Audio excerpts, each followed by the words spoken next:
When a billionaire rancher rides into a frozen canyon at dawn, he expects trespassers, maybe squatters, maybe thieves. What he finds instead is a barefoot woman in the snow, rifle steady, eyes harder than the ice beneath her feet. She doesn't beg, she doesn't run, she dares him to pull the trigger first. In that moment, two broken people collide in a wilderness that doesn't forgive weakness. What starts as a standoff will become a war that tears through corrupt empires, shattered paths, and the brutal truth that some people are worth fighting for, no matter the cost. Stay with me until the end of the story. Hit that like button and drop a comment with your city so I can see how far this tale travels. The Northern Territory didn't forgive mistakes.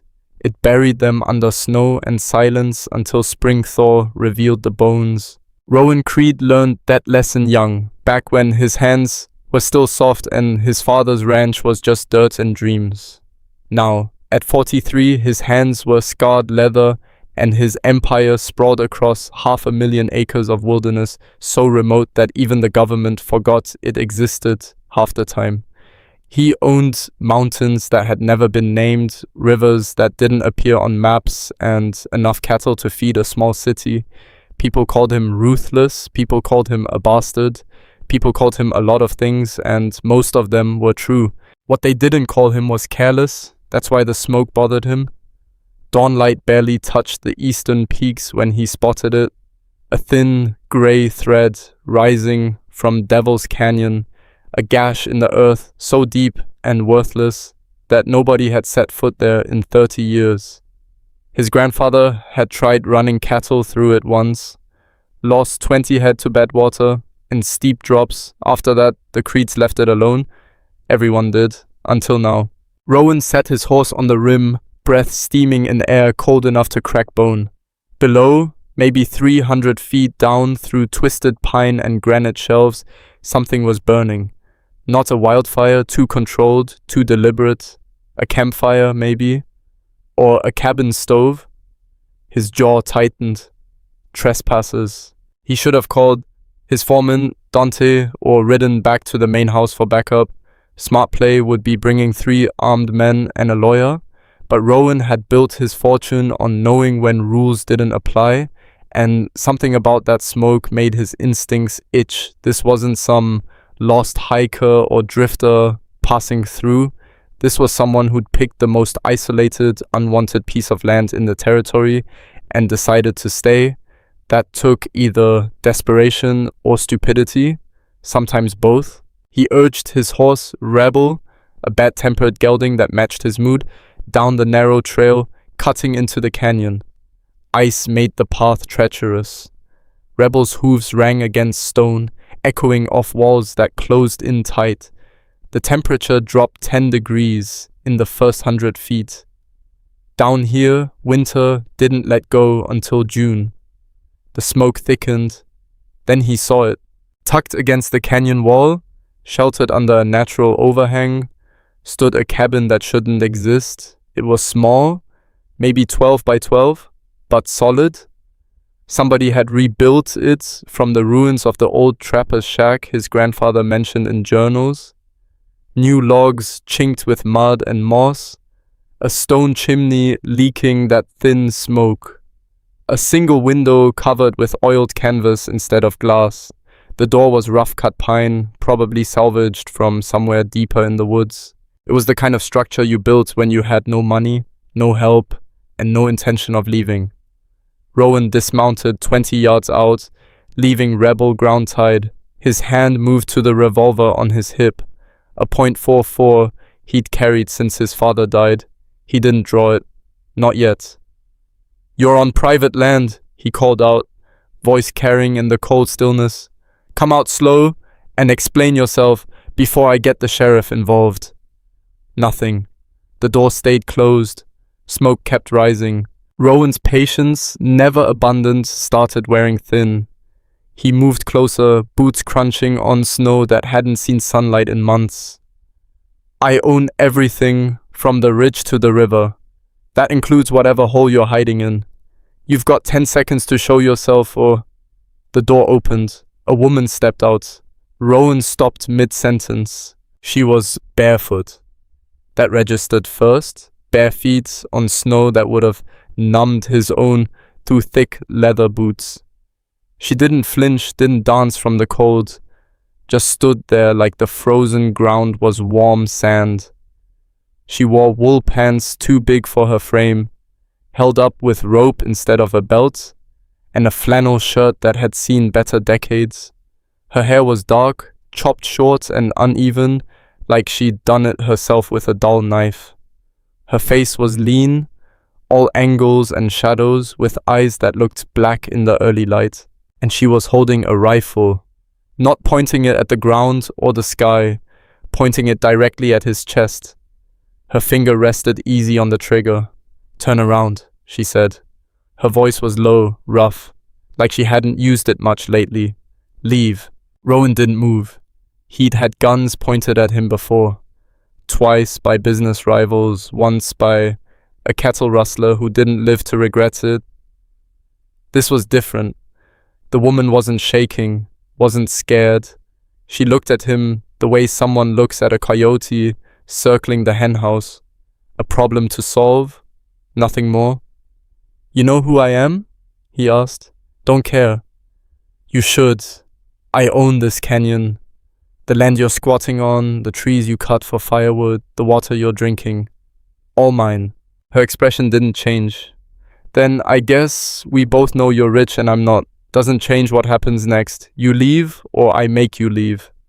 Rowan felt something unfamiliar stir in his chest. Not fear. He'd forgotten how to feel that. Something else. Curiosity maybe, or recognition.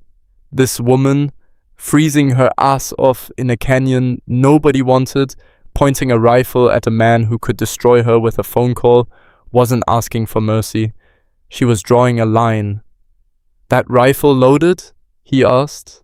"Why don't you take a step closer and find out? You know how to use it?" "Better than you think." Silence stretched between them, broken only by wind scraping through pine branches. Rowan studied her. Up close he could see details the distance had hidden. Her hands were scarred and calloused, fingernails cracked. Her cheekbones were too sharp, her skin too pale. She'd been hungry recently, maybe still was, but her eyes were steady and the rifle didn't waver. He'd seen plenty of desperate people. Most crumbled under pressure. This one looked like she'd already been broken and put herself back together with wire and spite. "What's your name?" he asked. She hesitated, then decided the question wasn't worth a bullet. "Celine." "Celine what? Does it matter?" "Might, if I'm filing trespassing charges." "Then make up whatever last name sounds good in court. I won't be there to correct you." Rowan almost smiled. Almost. "How long you been down here?" "Long enough to know you don't ride this canyon unless something's wrong. So either somebody sent you looking for me, or you stumbled across smoke and couldn't mind your own business." Her eyes narrowed. "Which is it?" "I mind my business just fine. You're the one who decided my property was your business. Nobody wanted this pit before I showed up. Nobody wants it now. Doesn't mean it's free for the taking. Then take it back." She shifted her weight, and for the first time, Rowan saw the slight wince she tried to hide. Her feet were going numb. She was tougher than most men he knew, but she was still human. The cold was winning. "Put the rifle down," he said. "No!" "You're freezing. I've been colder. I believe you. But your feet are turning blue, and you're not going to shoot me. If you were, you'd have done it already. Maybe I'm waiting to see if you give me a reason." Rowan took a slow step forward, then another. Celine's finger tightened on the trigger, but she didn't fire.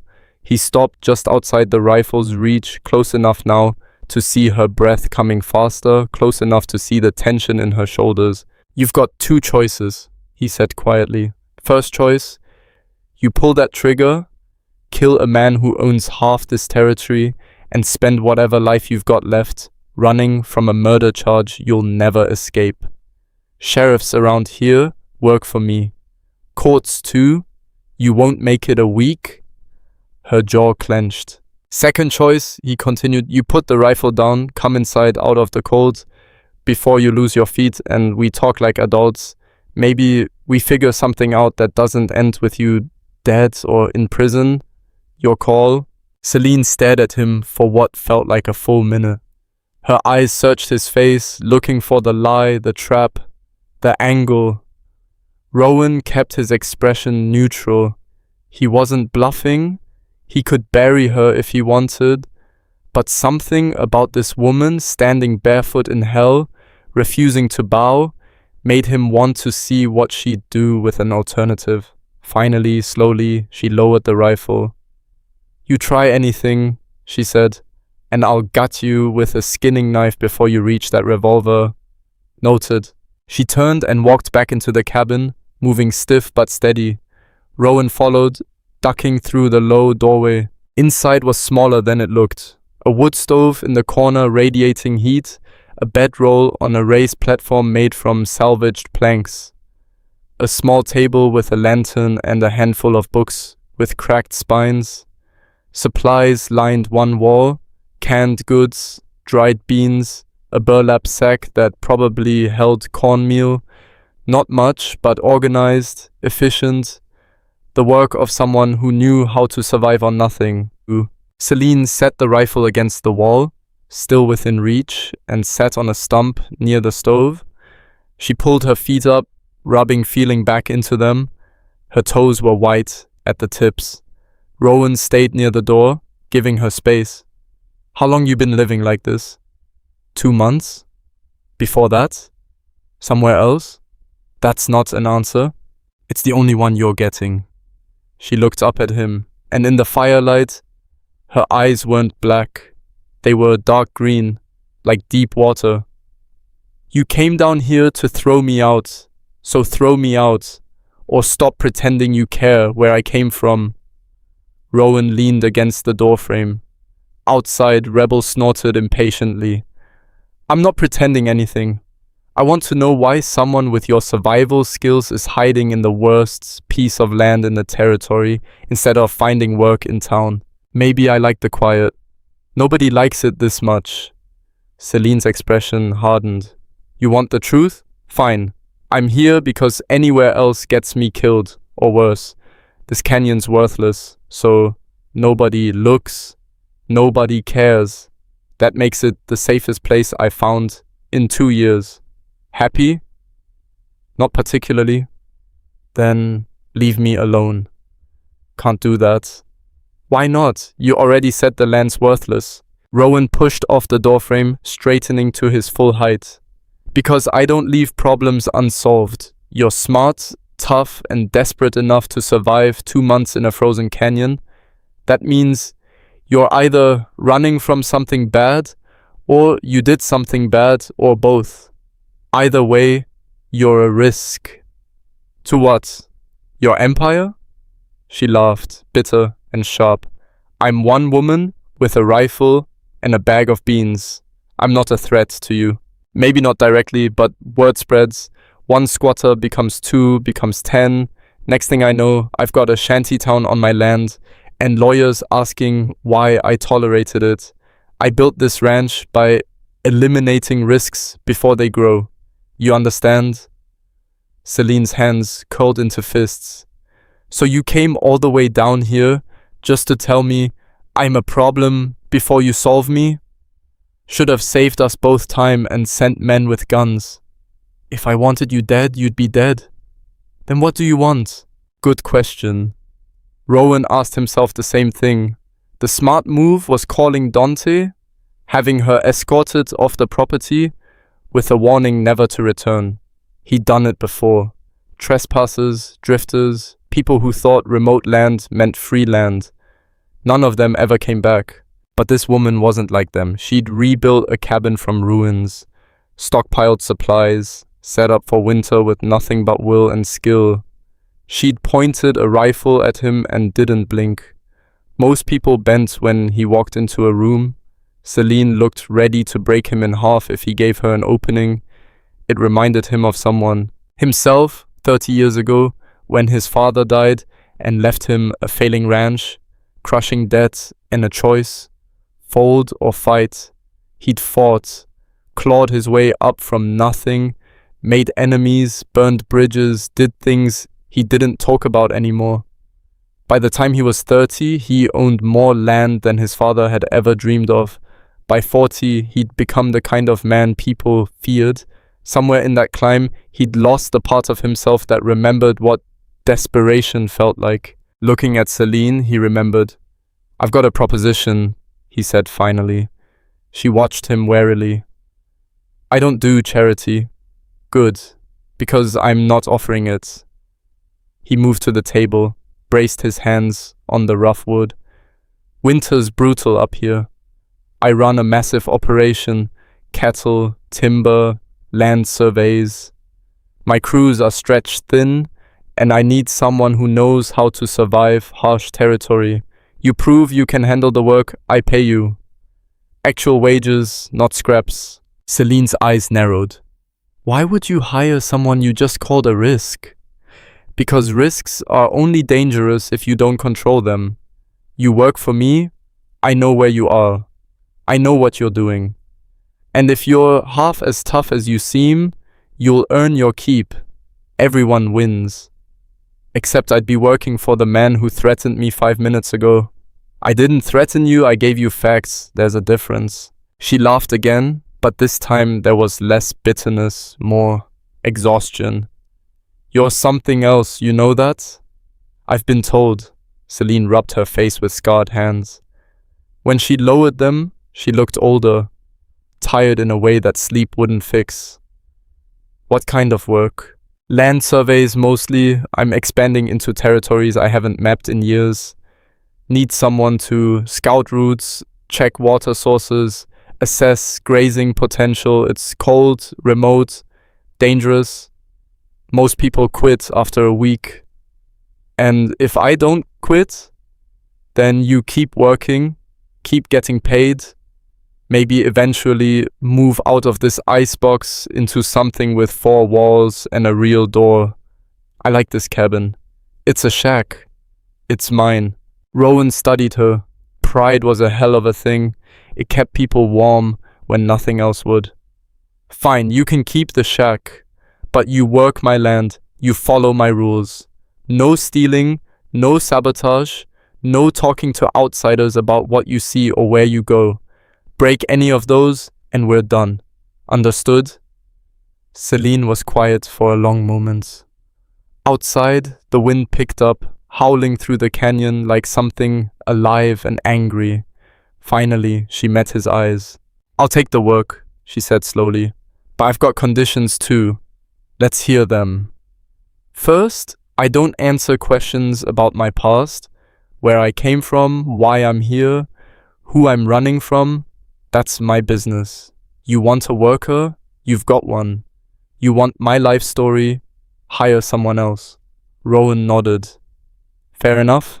What else?" "Second, you don't mistake desperation for weakness. I'm taking this job because I need money, not because I'm grateful. You're not saving me. This is a transaction." "Agreed. Anything else?" Her jaw set. "Yeah, you ever lie to me, ever try to trap me or use me, I disappear. And next time you come looking, I won't lower the rifle." Rowan felt that unfamiliar sensation again. Not fear, but something close. Respect, maybe. This woman had nothing and nobody, but she still drew lines, still made demands. Most people in her position would have taken whatever scraps he offered and called it mercy. "Deal," he said, extending his hand. Celine looked at it like it might bite. Then slowly, she reached out and shook. Her grip was strong, her skin ice cold. "Start tomorrow," Rowan said. "Dawn, I'll have Dante bring you gear and maps. We'll begin with the northern ridges, easy terrain, just to see how you handle it. I can handle it. We'll see." He turned to leave, paused at the door. "One more thing. Get boots. I don't care how tough you think you are. Feet matter out here. Lose them to frostbite and you're useless to me." Celine's expression didn't change. I'll manage. Rowan stepped out into the cold mounted rebel and started the climb back up the canyon. Halfway to the rim, he looked back. Smoke still rose from the chimney, thin and steady. Below, in that frozen pit nobody wanted, a woman he barely knew was either the best decision he'd made in years or the worst mistake. Time would tell.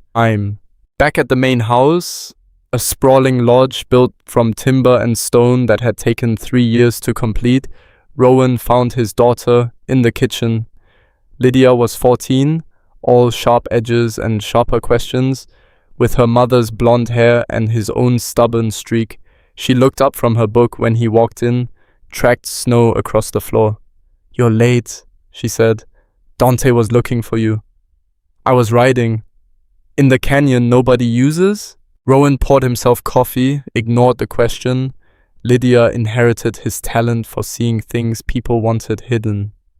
What did Dante need? Cattle contracts, something about shipment dates. She closed her book, leaned forward. "What were you really doing out there?" "Riding, like I said." "Dad?" He sighed, sat across from her at the table, found a trespasser, took care of it. Lydia's eyes lit up with interest. "What kind of trespasser?" "The kind that doesn't matter. If it didn't matter, you wouldn't look like that." "Like what?" "Like you're trying to solve a puzzle." She tilted her head, studying him. "Was it dangerous?" "No. You're lying. I'm drinking coffee. You're deflecting." But she smiled, let it go. Lydia knew when to push and when to wait. "Dante's in the office, he said it's urgent." Rowan finished his coffee, headed down the hall. Dante was at the desk, buried in paperwork. A mountain of contracts, invoices, and reports that never seemed to shrink. He looked up when Rowan entered, relief crossing his weathered face. "Finally, we've got a problem." "Just one?" "The cattle shipment to Billings. Price dropped 20% overnight. Buyers claiming market shift, but I think there's a playing games." Rowan scanned the contract Dante handed him. The numbers were wrong, the timing suspicious. "They're testing us, seeing if we'll fold." "What do you want to do?" "Call their bluff? Find another buyer? Even if the terms are worse short term? Send a message that we don't renegotiate under pressure?" Dante nodded, made notes. "Done." "Anything else?" Rowan hesitated. "I hired someone. Starts tomorrow." "Who?" "Doesn't matter. Just make sure there's gear ready. Boots, cold weather kit, survey equipment." Dante frowned. "Boss, we're fully staffed. Why?" "Because I said so." The foreman's frown deepened, but he didn't argue. 30 years working together taught him when Rowan's mind was made up. "What size boots?" "Small, women's." Now Dante looked genuinely surprised. "You hired a woman? Is that a problem?" "No, just unusual." "She can handle it." "If you say so." Dante went back to his paperwork, but Rowan could feel the unasked questions hanging in the air. That night, Rowan stood at his bedroom window, looking out over land that stretched beyond sight. Somewhere out there, in a canyon carved by ancient water and time, a woman named Celine was probably sitting by her stove, wondering if she'd made a mistake, trusting him. He wondered the same thing. But something about that morning, the smoke, the standoff, the way she'd looked at him like he was just another obstacle, felt like the start of something. What exactly? He didn't know. What he did know, Celine Voss wasn't like anyone he'd met before. And in a life built on control and predictability, that made her either the most dangerous person he'd ever hired or the most interesting. Maybe both. Outside, winter wind rattled the windows. Inside, Rowan poured himself a drink and tried not to think about bare feet in the snow. He failed. Celine showed up before dawn, which surprised exactly no one who'd met her. Rowan watched from the lodge's front porch as she emerged from the pre-dawn darkness, moving quiet as smoke. She'd found boots somewhere. Old leather, probably salvaged, but they fit. Her hair was tucked under a wool cap and she carried the same rifle slung across her back. Dante was waiting by the barn with a pack of gear. He looked her up and down, expression skeptical. "You're the new hire?" "Unless Creed changed his mind overnight." "He doesn't change his mind." Dante handed her the pack. Cold weather kit, maps, compass, flares. "You know how to read topography?" Celine opened the pack, checked the contents with quick efficiency. "Well enough?" "Well enough gets people lost. You need to be better than that out there." She looked up, met his eyes steady.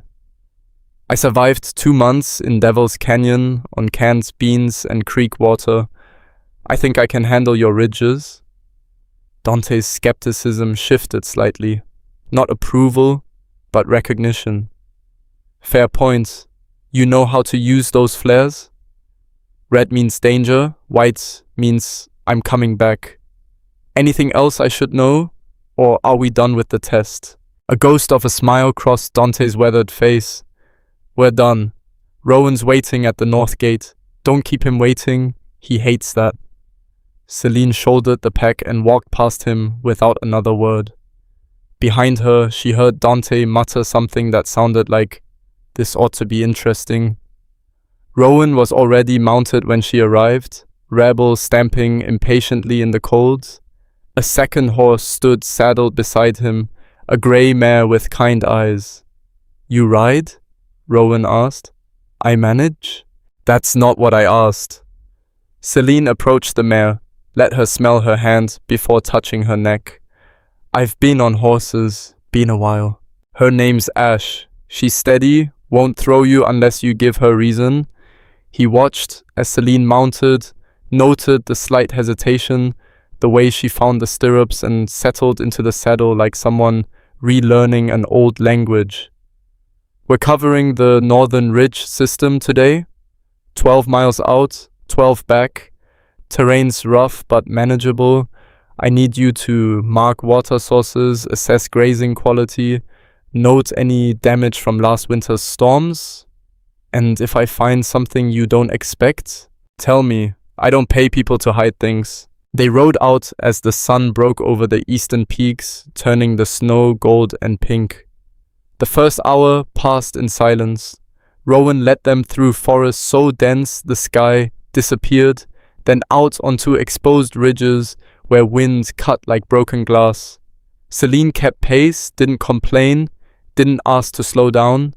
She watched everything, the way water had carved channels through rock, the places where deer had bedded down, the subtle shifts in vegetation that marked elevation changes. Around mid-morning, they stopped at a high overlook.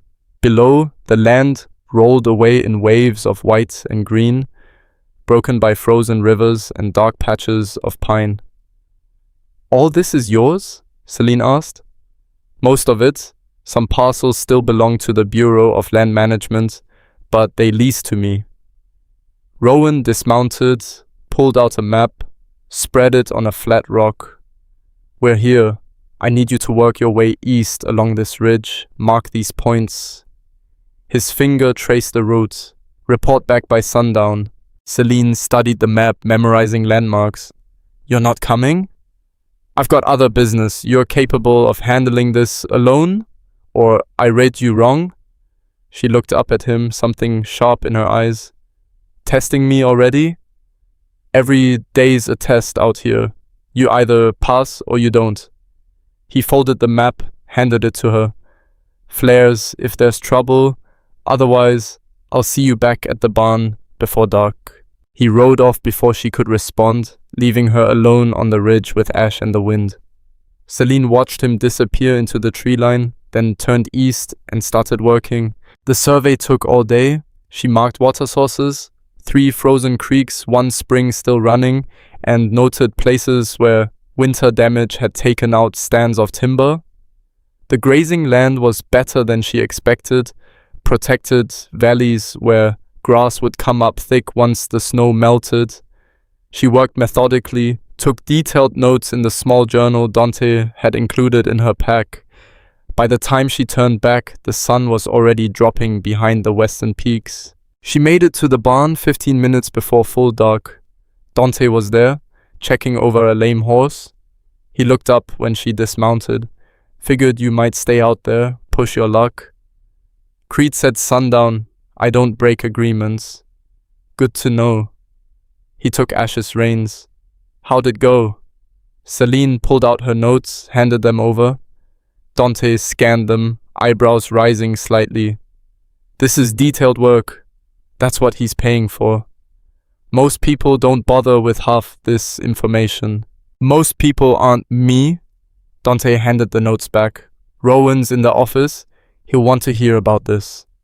She found him bent over a desk covered in contracts and ledgers, a glass of whiskey at his elbow. He didn't look up when she entered. You made good time, he said. The route was straightforward.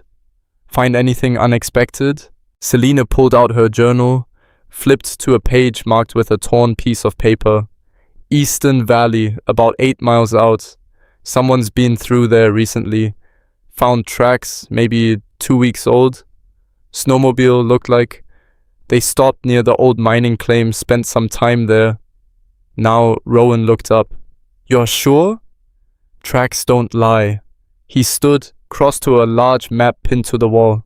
Show me. She traced the route with her finger, marked the spot. Rowan's jaw tightened. That claim's been dead for 40 years. Nothing there but ruins and bad memories. Then why would someone go looking? Good question. He turned to face her. You see anything else? Equipment, people, vehicles? Just tracks. But whoever it was knew the area. Took the easiest route in. Stayed out of sight from the main trails. Rowan stared at the map for a long moment. Could be hunters, could be kids screwing around. Could be, Selina agreed. But hunters don't spend that much time at an abandoned mine, and kids don't have that kind of discipline. He looked at her sharply. You've done this before. Tracking people. It wasn't a question. Celine kept her expression neutral. I pay attention, that's all. That's not all, but I'll let it go. He picked up his whiskey, took a slow sip. You did good work today. Better than expected. Does that surprise you? Not particularly, but it's still worth saying. He pulled an envelope from his desk drawer, handed it to her. First week's wages, cash, like we agreed. Celine took it without counting. What do you want me to do about the tracks? Nothing yet. I'll have Dante check it out tomorrow. You keep surveying. I've got 3 more sections that need mapping before spring. She nodded, turned to leave. Celine? She paused at the door. You eat today? The question caught her off guard. I managed. That's not what I asked. I had water and some dried meat from my supplies. Rowan's expression didn't change, but something shifted in his eyes. Kitchen's through that door. Cook left stew on the stove. Help yourself before you head back to the canyon. I don't need... Wasn't asking what you need. I'm telling you, there's food if you want it. Take it or don't. Celine hesitated. Pride warring with practicality. Finally, she nodded once and left. Nodded once. The kitchen was warm, smelled like beef and onions and something else she couldn't name. The stew sat in a cast iron pot on the stove, still hot. She ladled out a bowl, ate standing up, too aware of being in someone else's space to sit. It was the first hot meal she'd had in weeks. She hated how good it tasted, hated how her body responded, hunger she'd been ignoring suddenly roaring to life. You're the new girl. Celine spun, hand dropping instinctively toward the knife at her belt. A teenage girl stood in the doorway, blonde and sharp-eyed, watching her with open curiosity. Easy, the girl said, holding up her hands. I live here. I'm Lydia. Celine relaxed slightly but didn't move her hand. Celine? I know. Dad told me about you. Lydia came into the kitchen, poured herself a glass of water from the sink, said you're tough, that you survived in Devil's Canyon all winter. Your dad talks too much, Lydia grinned. He barely talks at all, which means he's interested in something. Usually that's business or cattle. Sometimes it's people. She leaned against the counter. So which are you, business or people? Neither. I'm someone doing a job. Everyone's something more than their job. Not me. Lydia studied her the way her father had, like she was a puzzle worth solving. You don't trust easy, do you? Trust gets people killed. That's dark. That's life. They stared at each other for a moment. Then Lydia laughed, surprising them both. I like you. Most people are so careful around here, trying to impress Dad or stay out of his way. You don't seem to care. I care about getting paid. Everything else is noise. See, that's what I mean. Lydia's grin widened. You staying for dinner tomorrow? Cook makes roast on Wednesdays? I'm not staying anywhere. I work, I get paid, I leave. Suit yourself. But Lydia didn't look disappointed, just more intrigued. Fair warning though, Dad doesn't usually hire people for just one job. If you're good at this, he'll find other work. That's how he operates. Then I'll decide if I want it. Fair enough. Lydia pushed off the counter, headed for the door. See you around, Celine. After she left, Celine finished her stew, washed the bowl, and slipped out into the night. The ride back to Devil's Canyon took an hour. By the time she reached her cabin, exhaustion had settled into her bones, but she'd earned money today. Real money. Enough to buy supplies, maybe fix the gaps in her walls where wind cut through. She sat by the stove, counted the cash twice, then hid it in a tin buried under the floorboards. Outside, wind howled. Inside, for the first time in months, she felt something close to stable. It wouldn't last. Stability never did, but for now, it was enough. The next 3 weeks fell into a pattern. Celine surveyed Rowan's territories, mapped water and grazing land, noted everything worth noting. She worked alone mostly, which suited her fine. Occasionally, Dante rode out to check her progress or deliver new assignments. He stopped questioning her competence after the first week. Lydia showed up more often than anyone expected. She'd appear on the trails, claiming she was riding for exercise, asking questions Celine mostly didn't answer. The girl was persistent though, wore down resistance through sheer stubborn presence. Eventually, Celine stopped trying to avoid her. You ever think about doing something else? Lydia asked one afternoon. They were sitting on a ridge, eating lunch, Selena's dried meat and Lydia's sandwiches from the lodge kitchen. Like what? I don't know. Something that doesn't involve freezing to death in the woods. I don't freeze easy. That's not the point. Celine took a bite of meat, chewed slowly. What do you want me to say? That I've got dreams? Plans? I don't. I survive. That's it. That's sad. That's realistic. Lydia pulled her knees up, wrapped her arms around them. My mom had dreams. She wanted to travel, see places that weren't covered in snow and cattle. Dad promised they'd go someday. Then she got sick and someday never came. Celine glanced at her, saw the carefully controlled pain in the girl's face. How long ago? 3 years. Cancer, fast and ugly. Lydia's voice stayed steady, but her knuckles were white. Dad's buried himself in work after. Built the empire bigger, made more money, conquered more land. Like if he controlled enough territory, he could control everything else too. Did it work? What do you think? Celine looked out over the vast expanse of Rowan's holdings. Mountains and valleys, forests and rivers, all of it his. No, it never does.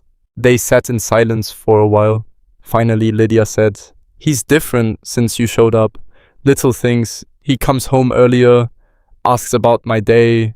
It's weird. Don't read into it. Why not? 'Cause people don't change. They just pretend better for a while. Lydia looked at her with those sharp eyes. You really believe that? Celine stood, brushed snow from her pants. I've got work to finish. You should head back before your dad starts worrying. He doesn't worry. Yeah, he does. He's just too proud to admit it. As Lydia rode away, Celine wondered when she'd started noticing things like that about Rowan Creed, when his habits and patterns became familiar, when she started understanding the space between what he said and what he meant. It bothered her more than it should. That Saturday, Celine rode into the nearest town for supplies. It was a mistake. The town, Pine Bend, was small, maybe 300 people, the kind of place where everyone knew everyone and strangers stood out like blood on snow. Celine kept her head down, moved quick through the general store, grabbed what she needed. But she felt the stares, heard the whispers. At the counter, the clerk rang up her items without making eye contact. You're the one working for Creed. That's right. Didn't think he hired drifters. Celine met the woman's eyes, kept her voice level. Didn't think it was your business. Everything in this town is my business. The clerk leaned forward, voice dropping. You should know people are talking, wondering who you are, where you came from. Some folks think you're running from something. Some folks should mind their own lives. Hard to do when suspicious women show up out of nowhere and attach themselves to the richest man in the territory. Celine's hand tightened on her bag. I'm not attached to anyone. I work, I get paid, that's all. Sure it is. The clerk's smile was cold. Just be careful. Creed's got enemies. Last thing he needs is more trouble showing up at his door. Celine paid, left before her temper got the better of her. Outside, 3 men were standing by her horse. They looked like ranch hands. Rough clothes, worn boots, faces weathered by too many winters. You lost? One of them asked.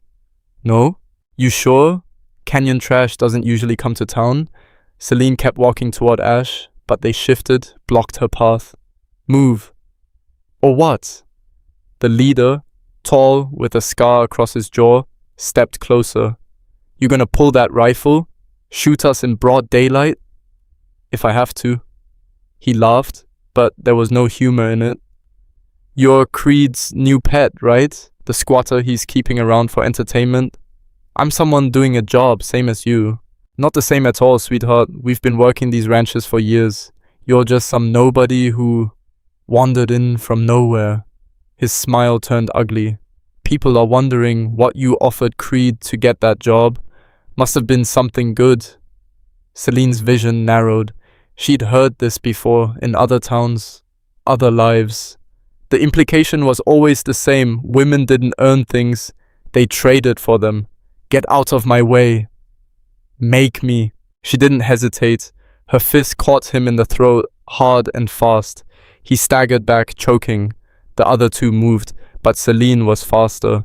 She grabbed the second man's arm, twisted it behind his back, shoved him into the third. They went down in a tangle.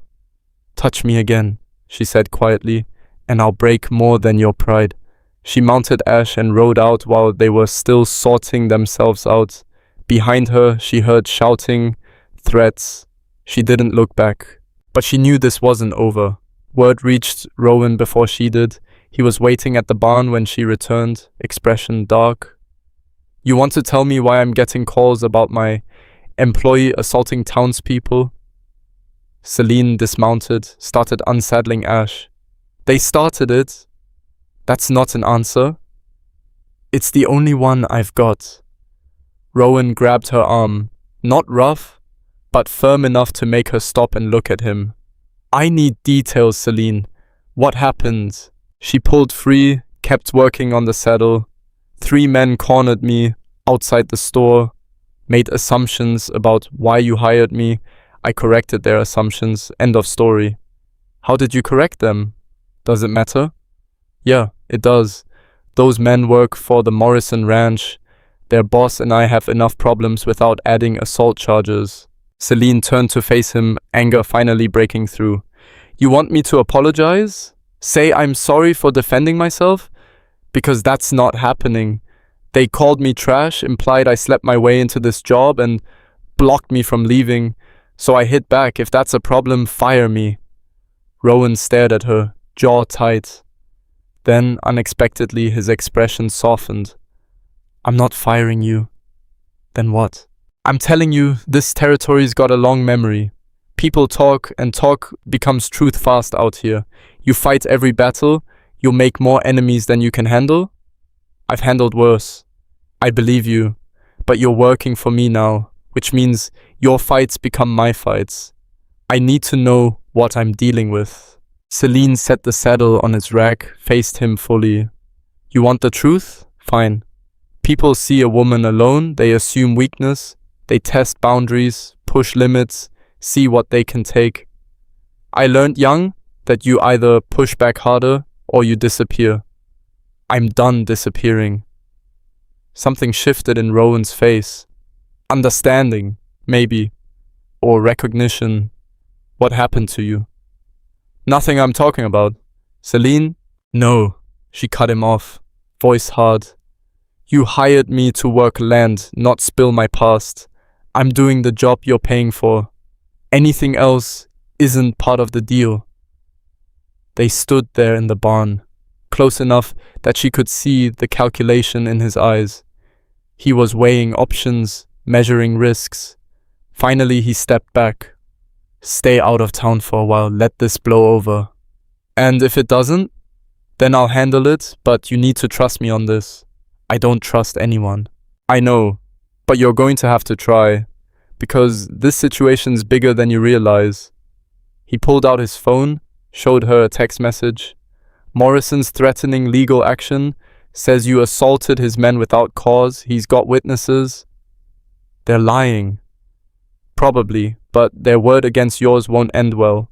Morrison's connected, county judge, sheriff, half the town council. You take this to court, you lose. Celine's hands curled into fists. So they get away with it. For now. But I'm going to talk to Morrison, make this go away quietly. I don't need you fighting my battles. Too late. You work for me. Your battles are already mine. Rowan's voice went quieter, more serious. Look, I get it. You've been on your own, handling your own problems. But out here, reputation matters. You let every insult turn into a fight, you'll never stop fighting. Sometimes you pick your battles. Sometimes you let someone else handle it. And what do I do in the meantime? Your job? Survey land, map territory, stay out of sight, give Morrison time to calm down. It went against everything in Celine's nature, but she'd made a deal with Rowan, and breaking it now would cost her more than pride. Fine, she said, but if those men come after me again, I'm not holding back. Fair enough. She started to leave, but Rowan called her back. One more thing. People are going to talk no matter what you do. They're going to make assumptions, spread rumors, try to figure you out. Best advice I can give is stop caring what they think. I don't care. Then why'd you hit that guy? Celine paused. Because some things you don't let slide. Like what? She looked him dead in the eye. My dignity. I've lost everything else. That's all I've got left. Rowan nodded slowly. I can respect that. Just remember, dignity doesn't mean much if you're dead or in jail. Pick battles you can win. After she left, Rowan stood in the barn for a long time, thinking. The smart move was cutting ties with Celine before she brought more trouble, but something about the way she'd stood there, defending her right to fight back, reminded him why he'd hired her in the first place. She wasn't broken, just bent. And bent things could be straightened if you knew how. That evening, Rowan drove to Morrison's ranch. The two men had history, old rivalries, boundary disputes, the kind of bad blood that accumulated over decades.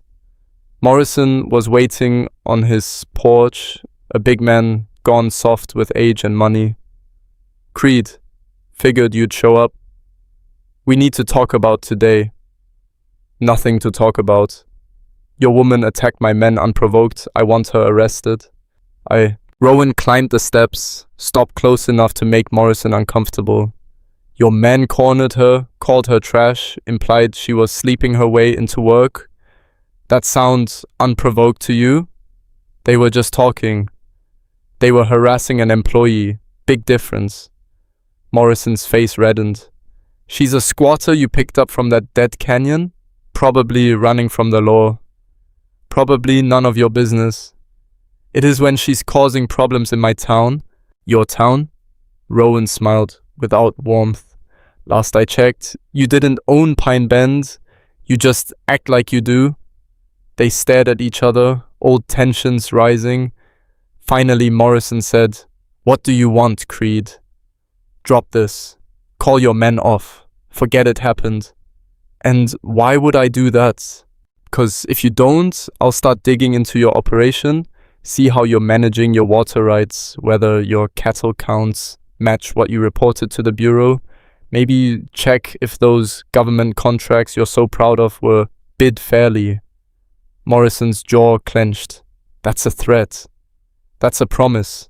You come after my people, I come after yours. Simple as that. She's just one woman. She's my employee. That makes her under my protection. Morrison was quiet for a long moment, then he spat into the dirt. You're going soft, Creed. Time was you wouldn't waste energy on some nobody. Time changes people. Not you, never you. But Morrison backed down anyway, because both men knew Rowan held more cards. Fine, I'll let it go, but keep her away from my men. Keep your men away from her, and we won't have problems. Rowan left before the conversation could escalate. On the drive back, he wondered when he'd started thinking of Celine as someone worth protecting. She'd made it clear she didn't want protection, didn't need saving, but something about her situation felt wrong in ways he couldn't name yet. Like, there was more to her story than just running from a bad situation. Like maybe she was running towards something even worse. The thought stayed with him all night. 3 days later, everything changed. Celine was surveying Eastern Territory when she found the old campsite. Someone had been there recently. Fire pit, disturbed ground, trash left behind. She was photographing the area when voices carried through the trees. She dropped low, moved quiet toward the sound. 2 men stood near a creek, arguing in low tones. One of them held a stack of papers. Even from 50 yards away, Celine recognized the header on the document's property deeds. Her blood went cold. She backed away slowly, made it to Ash, rode hard for the ranch, found Rowan in his office, burst in without knocking. "We've got a problem." He looked up, saw her face, was on his feet instantly. What happened? Eastern Territory found men going through property records. They're surveying your land. For what? I don't know, but they had deeds, official documents. They're looking for something specific. Rowan's expression went dark. Show me exactly where. They rode out together, reached the campsite an hour before sunset. The men were gone, but they'd left evidence behind. Rowan sifted through discarded papers, his face growing harder with each page. "They're checking boundaries," he said finally, "looking for gaps in property lines, places where ownership's unclear." Why? To find weak points, places they can claim or contest. He stood, scanned the surrounding forest. Someone's planning a move against me. Who? Rowan was quiet for the long moment. Then he said something that changed everything. "Probably the same person who stole your land." Celine went very still. "What did you say?" "I did some checking after I hired you, called in favors, looked into records, found a pattern. Women losing property to fraudulent claims across 3 counties. Same playbook every time. Forged documents, corrupt officials, victims who couldn't fight back." He turned to face her. "Victor Hale. That's who you're running from, isn't it?" She wanted to lie. wanted to keep that wall between her past and present intact. But the look in Rowan's eyes told her he already knew. "Yes," she said finally. "Tell me what happened." So she did. Standing there in the frozen forest as daylight died, Celine told him everything about her husband, the small ranch they'd built together, the loan that wasn't real, and the officials who looked the other way, about watching Hale's men tear down her home while she stood there with a lawyer who charged money she didn't have and delivered nothing, about running because staying meant dying, either literally or in every way that mattered. When she finished, her voice was raw. Rowan hadn't interrupted once. "How much land did you lose?" he asked quietly. 200 acres? Not much compared to this, but it was ours. We built it from nothing. And Hale just took it, with a pen and a smile. Bitterness crept into her voice. He specializes in widows and single women, people without power or connections, easy targets. Rowan's hands curled into fists. He's done this before? At least a dozen times that I know of. Probably more. She looked at him. "That's why I'm here, isn't it? You figured it out and hired me anyway." "I hired you because you're good at this work. What happened to you before doesn't change that. But you're going to use it somehow. Fight back against Hale. Would that be so bad?" Celine laughed, sharp and bitter. "You don't fight men like Hale and win. He owns judges, has lawyers on retainer, knows how to work the system. I tried fighting. Look where it got me. You fought alone? That's different. And you think throwing money at the problem changes things?" "I think having resources changes things, yes." Rowan stepped closer. "I've spent 20 years building this empire by crushing people who tried to take what's mine. Hale made a mistake sending scouts onto my land. Bigger mistake if he thinks I won't retaliate. This isn't about your land, this is about me. It's about both now. He comes after you, he comes after my operation. I don't let that slide." Celine shook her head. "You don't know what you're starting." "Then educate me. Tell me everything about Hale, his operation, his people, his methods. Help me understand what we're up against." "We? There is no we. This is my fight." "Not anymore." Rowan's voice went quiet but absolute. "You work for me. That means you're under my protection, whether you want it or not. Hale made this personal when he sent people onto my property. Now I'm making it personal back." They stood in the gathering darkness, two stubborn people who didn't bend easy, both understanding that something had shifted between them. This wasn't just about work anymore. Wasn't just about land or money or survival. This was about something bigger. Something that scared Celine more than Hale ever could. "You're making a mistake," she said. "Probably, but it's my mistake to make. He'll destroy you. He can try." Celine wanted to argue more, but she could see it was pointless. Rowan had made his decision. Now they both had to live with whatever came next. "What do you want from me?" she asked finally. "Everything you know about Hale, every detail, every name, every property he's stolen. We're going to build a case so tight he can't wiggle out. And then what? Then we take everything from him, the same way he took everything from you." Celine looked up at the darkening sky, at stars beginning to appear through gaps in the clouds.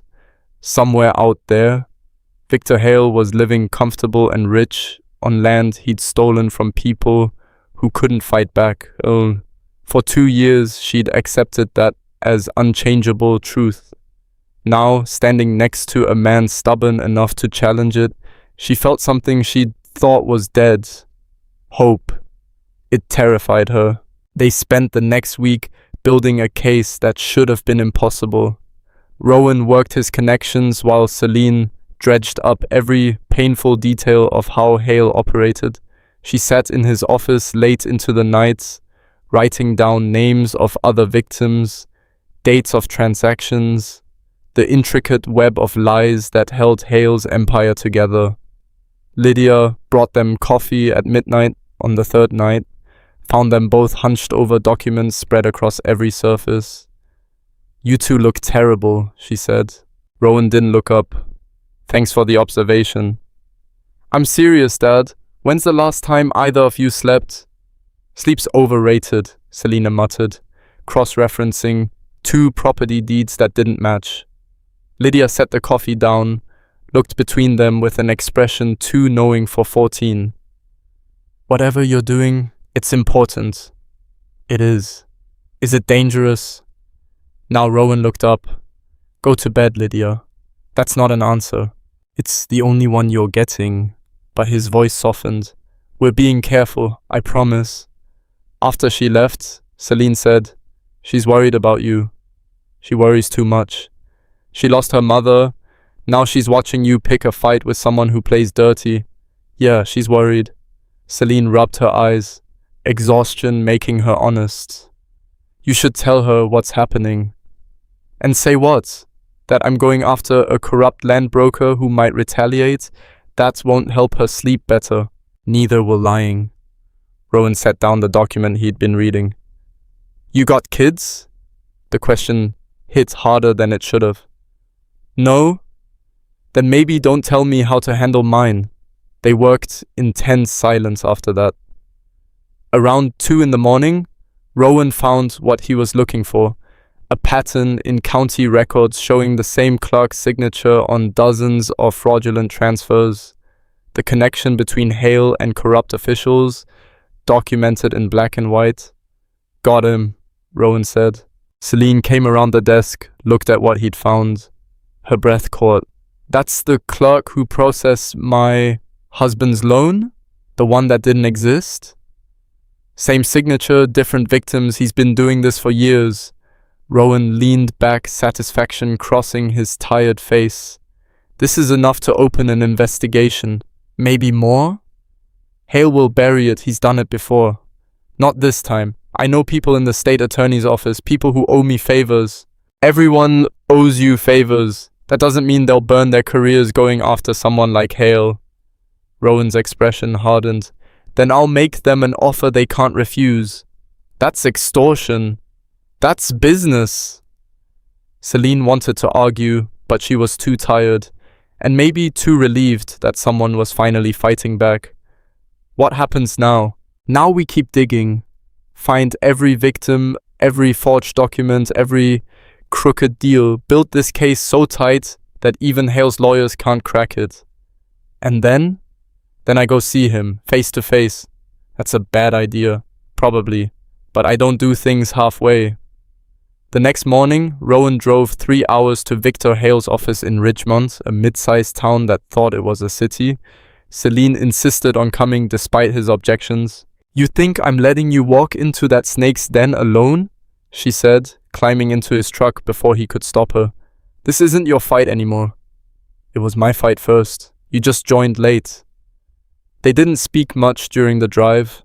Rowan kept his eyes on the road while Celine watched the landscape change from wilderness to civilization, strip malls and gas stations, houses packed too close together, the kind of development that ate land like a disease. Hale's office occupied the top floor of the tallest building in Richmond, which wasn't saying much.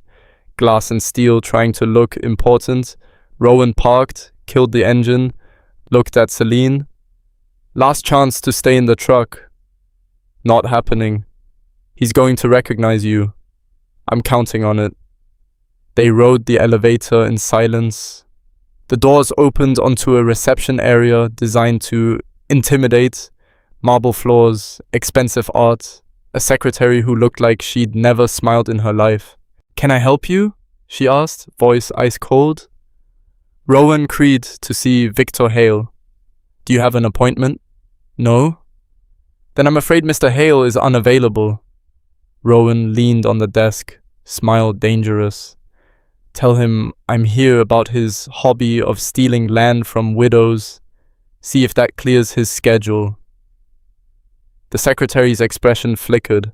She picked up the phone, spoke in low tones. 30 seconds later, she hung up. Mr. Hale will see you now. Victor Hale's office was bigger than Celine's entire cabin, floor-to-ceiling windows overlooking the town, leather furniture, a desk that probably cost more than most people made in a year.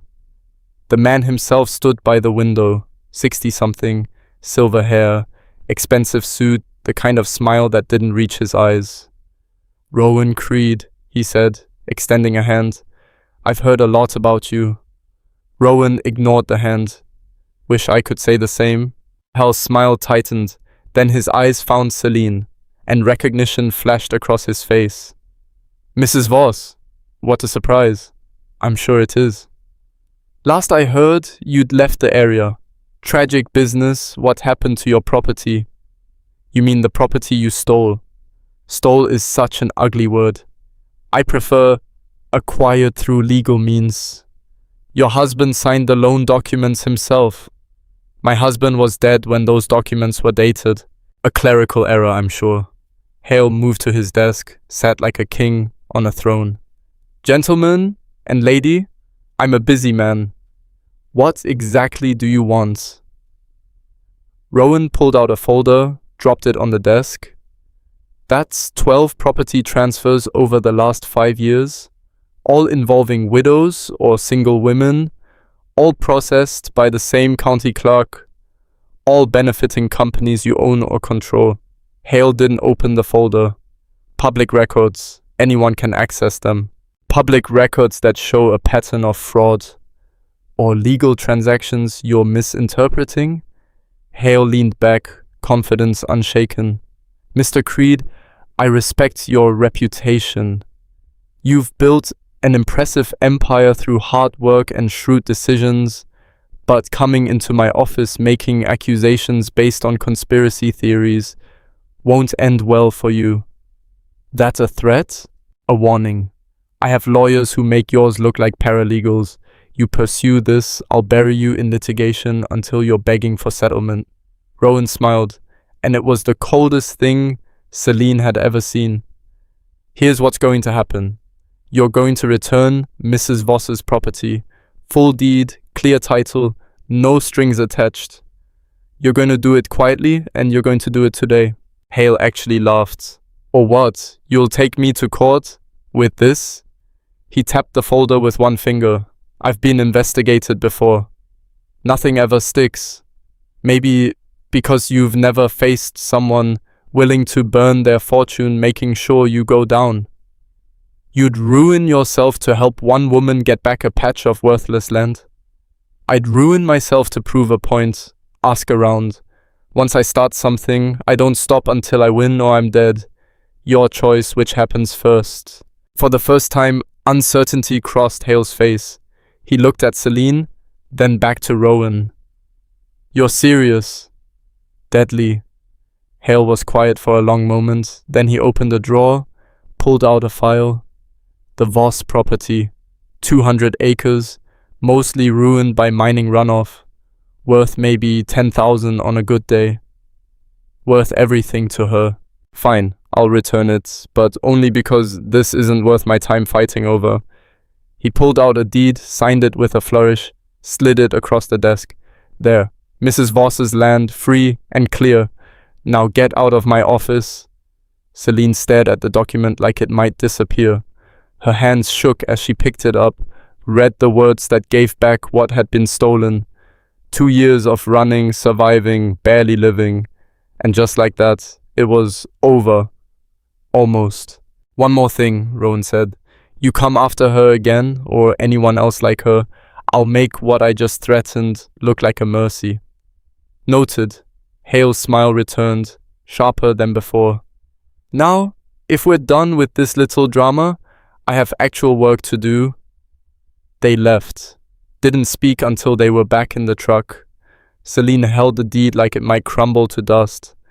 "I can't believe he just gave it back," she said. "He didn't have a choice. Men like Hale only respond to bigger threats." "You really would have bankrupted yourself over this?" Rowan started the engine. "We'll never know." They were halfway back to the ranch when Celine's phone rang. She didn't recognize the number. "Hello? Mrs. Voss?" A woman's voice, shaking. My name is Catherine Mills. Victor Hale stole my property 3 years ago. I heard you got yours back. I need to know how. Celine's throat tightened. How did you get this number? From Sarah Chen. She got it from Maria Rodriguez. We've been talking. All of us, he heard. When word spread that someone finally stood up to him, the woman's voice broke. Please, I have 2 kids and nowhere to go. He took everything. Celine looked at Rowan. He was already pulling over, expression grim. Tell me everything, Celine said. By the time they reached the ranch, Celine had talked to 4 more women, all victims, all desperate, all hoping that what happened today was the start of something bigger. Rowan went straight to his office, started making calls. Celine found Lydia in the kitchen, doing homework. You're back, Lydia said, then saw her face. What happened? I got my land back. That's great, so why do you look like someone died? Celine sat down, suddenly exhausted. Because this isn't over. It's just starting. I don't understand. Your father picked a fight with a dangerous man. That man just lost a battle in front of witnesses. People like that don't let things go. Lydia closed her textbook. Is Dad in danger? We all are. Then why did he do it? Good question. Celine had been asking herself the same thing. Because he thought it was right. And was it? I don't know yet. That night, Celine couldn't sleep. She walked the ranch, restless and wired, the deed to her property folded in her pocket. She should have felt relieved, victorious even. Instead, she felt like she'd just stepped into a trap that hadn't sprung yet. She found Rowan in the barn, checking on a mare about to foal. He looked up when she entered. Couldn't sleep either? He asked. Too much adrenaline? Yeah, I know the feeling. He went back to the mare, ran a gentle hand along her side. She's close, maybe tonight. Celine leaned against the stall door. I got 5 calls on the drive back. 5 women, Hale destroyed. They think what happened today means something. It does. Does it? He gave me back land he didn't want anyway. That's not justice. That's him cutting losses. It's a start? Or it's bait? Rowan looked at her sharply. What do you mean? Men like Hale don't lose gracefully. He let me have the property because it cost him nothing. But you threatening him in his own office? Making him look weak? She shook her head. He's going to retaliate, and when he does, it won't be gentle. Let him try. You keep saying that like you're invincible. You're not. Neither is he. Celine pushed off the stall door, frustration boiling over. You don't get it. This isn't some business rival you can outmaneuver. Hale destroys people for sport. He's got connections you can't touch, resources you can't match. I've got more money than him. Money doesn't matter when the system's rigged in his favor. Then we unrig it. How? By what? Exposing corruption? Good luck. People don't care about fraud when it's happening to someone else. They only care when it affects them. Then we make it affect them. They stared at each other in the dim barn lights. 2 stubborn people who'd both survived by refusing to back down. The mare shifted restlessly behind them. Finally, Rowan said, You think I don't know this is dangerous? I know exactly what I'm risking.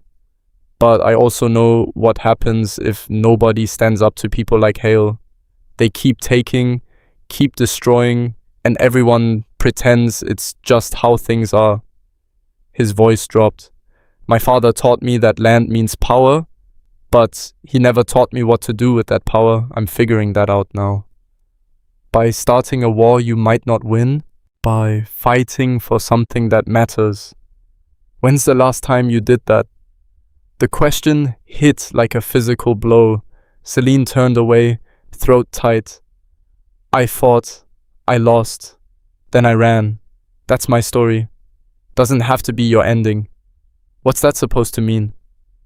It means you've been surviving so long, you forgot how to actually live. You got your land back today, what are you going to do with it? Celine had been avoiding that question since the moment Hale signed the deed. Her property, the place she'd built with her husband, watched die, mourned for 2 years, was hers again. But standing here in Rowan's barn, smelling hay and horses and wood, she realized something that terrified her. She didn't want to go back. That land represented her old life, her dead husband, her failures, everything she'd lost.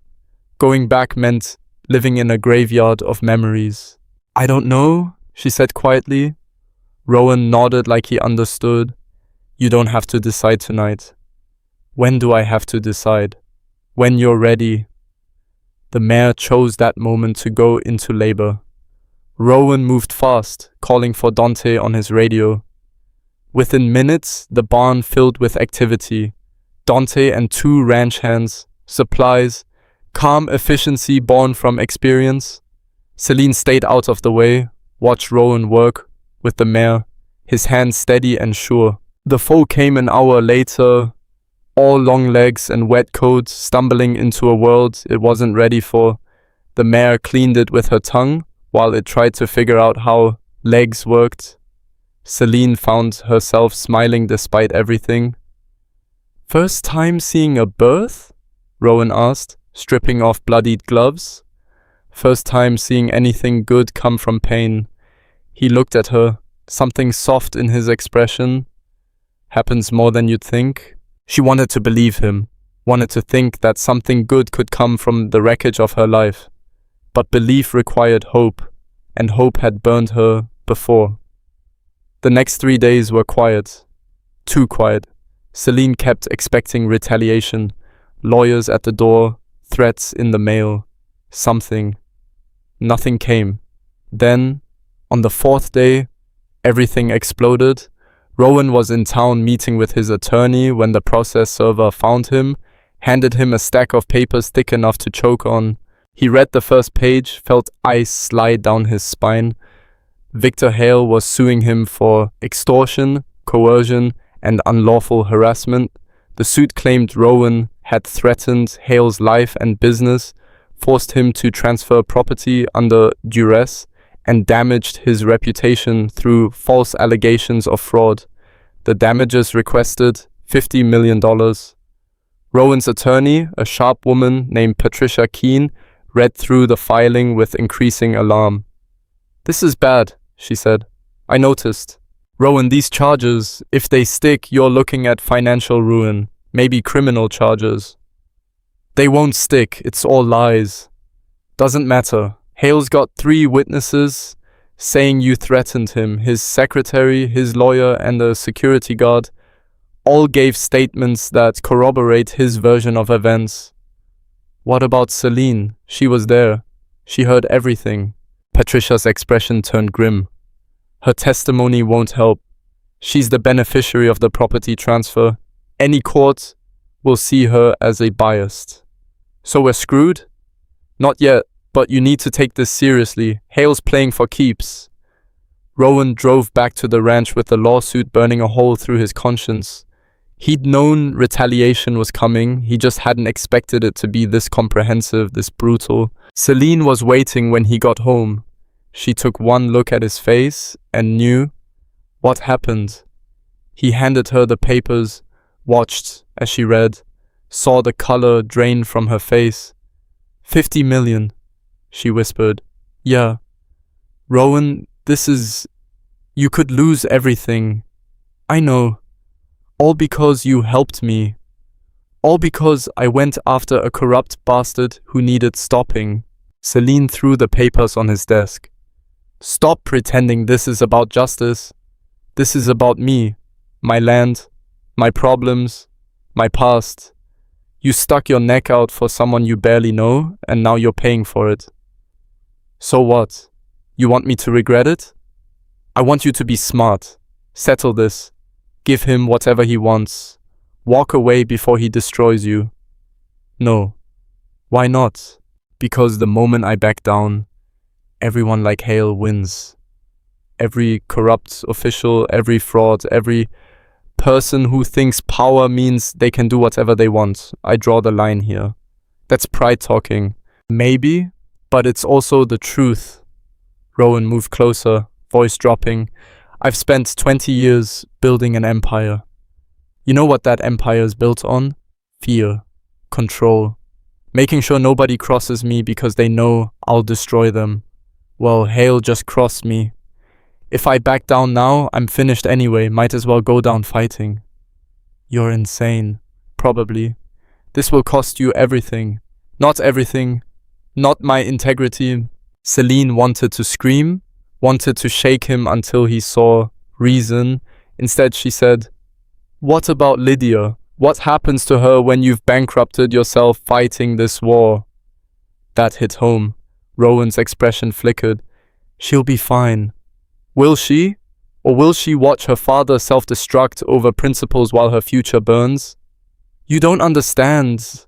I understand perfectly. You're so used to winning that you can't recognize when you've lost. Hale's better at this game than you are. He's been playing it longer, knows all the tricks. You walk into court with this attitude, you'll get crucified. Then help me. The request caught her off guard. What? Help me fight him. You know how he operates, where the bodies are buried. Together we can... No. Celine backed away. I already paid my price fighting Hale. I'm not doing it again. So you're just going to run? Again? The words hung between them, sharp and cruel.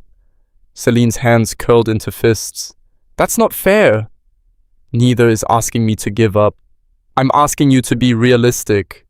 I'm being realistic. Realistically, if I settle, Hale wins. Other victims stay buried. The system stays corrupt. Nothing changes. And if you fight and lose, you're bankrupt and broken. How does that help anyone? Rowan had no answer for that. They stood in his office, the lawsuit sitting between them like a bomb waiting to detonate. Outside, the sun was setting over land Rowan had fought his whole life to control. Inside, he was losing control of everything. I need to think, he said finally. Don't think too long. Your attorney said you have 30 days to respond. I know. Celine left without another word. Walked back to her cabin in Devil's Canyon, sat by the stove with the deed to her reclaimed property in her hands. The paper felt heavier than it should. She'd gotten what she wanted. Her land back, justice served, proof that fighting could sometimes work. So why did victory taste like ash? Because Rowan was right. This was bigger than her property, bigger than one lawsuit or one corrupt broker. This was about whether powerful people could keep destroying the weak without consequences, and she just told the one person willing to fight to give up. That night, Celine barely slept. She kept replaying the conversation, hearing Rowan's voice asking for help, seeing the disappointment in his eyes when she refused. Around 3 in the morning, she made a decision. She rode back to the ranch, found Rowan still in his office, surrounded by papers and empty coffee cups. He looked up when she entered, surprise crossing his exhausted face. I'm in, she said. What? I'm in. We fight Hale together, all the way. Celine, you don't have to. I know I don't have to. I want to. She moved to his desk, looked at the organized chaos of his case building. You're right. Running didn't solve anything. It just delayed the inevitable. Maybe it's time to stop running. Rowan stood, studied her face. This won't be easy. Nothing worthwhile is. We might lose. Probably will. Then why do it? Celine thought about the 5 women who'd called her, about all the other victims still out there silent and broken, about the part of herself she'd left behind when she fled her old life. Because I'm tired of being afraid, she said, and because you were stupid enough to stick your neck out for me, least I can do is return the favor. A smile crossed Rowan's face, genuine, warm, the first real one she'd seen from him. Okay then, let's burn his empire to the ground. One question first. What? When this blows up in our faces and we're both ruined, you going to blame me? Rowan considered that. Probably. You? Definitely. Fair enough. They shook hands, sealing a partnership that would either save them both or destroy them completely. Outside, dawn was breaking over the Northern Territory. Inside, two people who'd survived by staying alone decided to face hell together. Neither of them knew if it was bravery or suicide. Time would tell. The war started with spreadsheets and phone calls, which was somehow worse than if it had started with bullets. Patricia Keene set up camp in Rowan's office, transforming it into a command center. Maps covered the walls, showing every property Hale had touched in 5 years. Timelines tracked fraudulent transfers. A whiteboard listed witnesses they needed to find, officials they needed to flip, documents they needed to unearth. We have 3 weeks before the preliminary hearing, Patricia said, pacing, while Rowan and Celine sat exhausted at the conference table. Hale's attorneys are pushing for an expedited trial. They want this done before you can mount a proper defense. Can they do that? Celine asked. They can try. Judge Morrison's on the bench for this one. Patricia's expression soured. He's old guard, doesn't like outsiders making noise. Rowan leaned back. Morrison owes me. I funded his last campaign. That was before you accused one of his golf buddies of systemic fraud. Favors have limits. Then we need evidence so strong Morrison can't ignore it. Working on it. But Rowan, you need to understand, even if we prove Hale's operation is corrupt, that doesn't make your extortion charge disappear. You went into his office and threatened him. Witnesses confirm it. I didn't threaten him, I gave him options. Semantics won't save you in court. Celine stood, moved to the window. Dawn was breaking, painting the snow pink and gold. She'd been up for 36 hours straight, running on coffee and spite. What if we flip the narrative? How do you mean? Patricia asked. Hale's playing victim. Powerful businessman, intimidated by a ruthless rancher. But what if we show the pattern first? All the women he destroyed, the officials he bought, the years of fraud. Make it clear that Rowan's threat came after discovering criminal activity, not before. Patricia considered that. It's risky. You're essentially admitting to the confrontation while trying to justify it. Better than denying what 3 witnesses saw. Maybe, but we'd need ironclad proof of Hale's operation. Half measures won't cut it. Then we find the proof, Rowan said. Where do we start?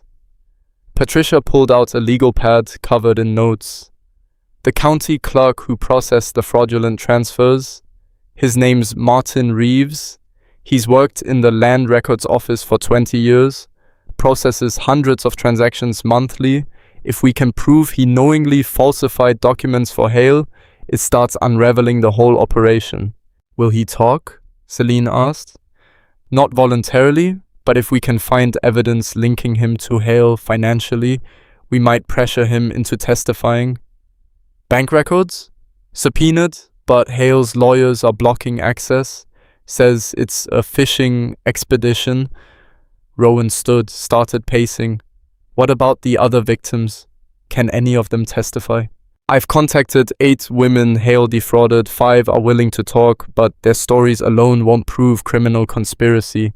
We need documentation, paper trails, recorded conversations, something concrete. What about the mining company? Celine said suddenly.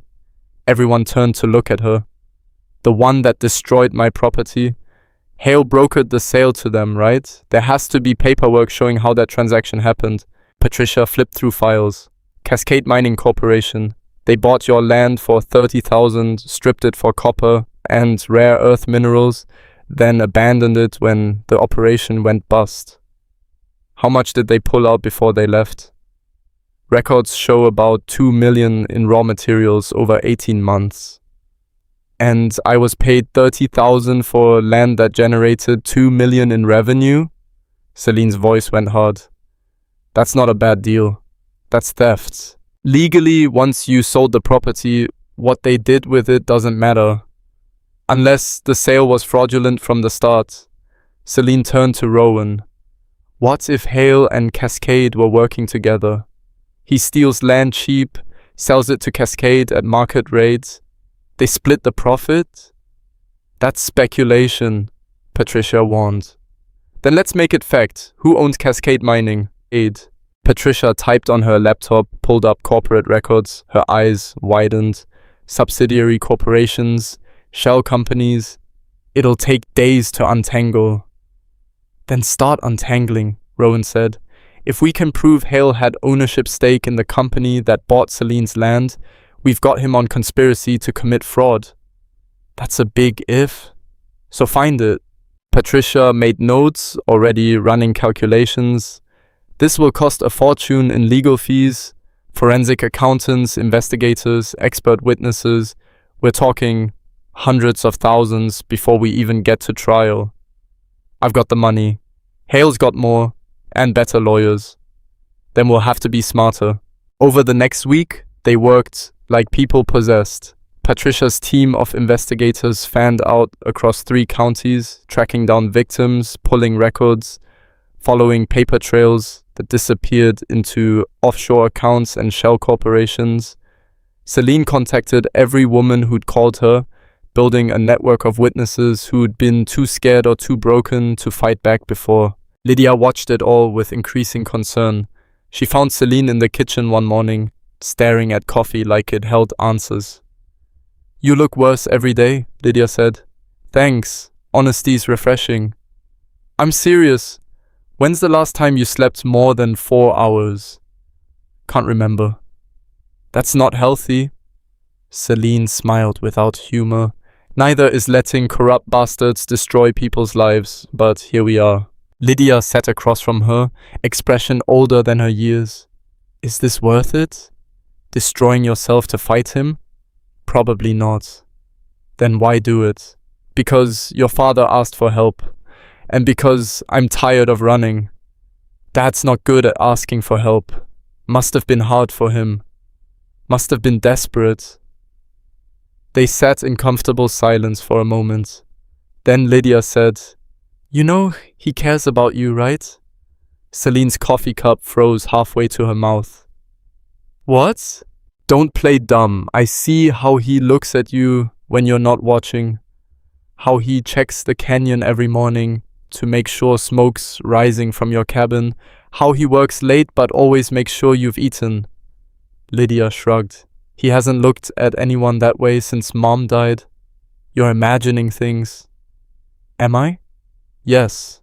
This is business. A fight we're both stuck in. Keep telling yourself that." Lydia stood, grabbed her backpack.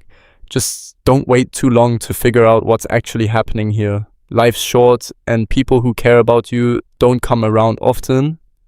She left before Celine could respond, which was probably good because Celine had no idea what to say.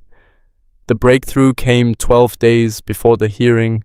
One of Patricia's investigators found a safe deposit box registered to Martin Reeves at a bank in Richmond. The box had been open monthly for 3 years, always within days of a fraudulent property transfer. Coincidence wasn't that convenient. "We need to see what's in that box," Rowan said. "Can't without a warrant," Patricia replied, "and no judge will issue one based on suspicious timing alone. Then we get creative." Patricia's expression turned wary.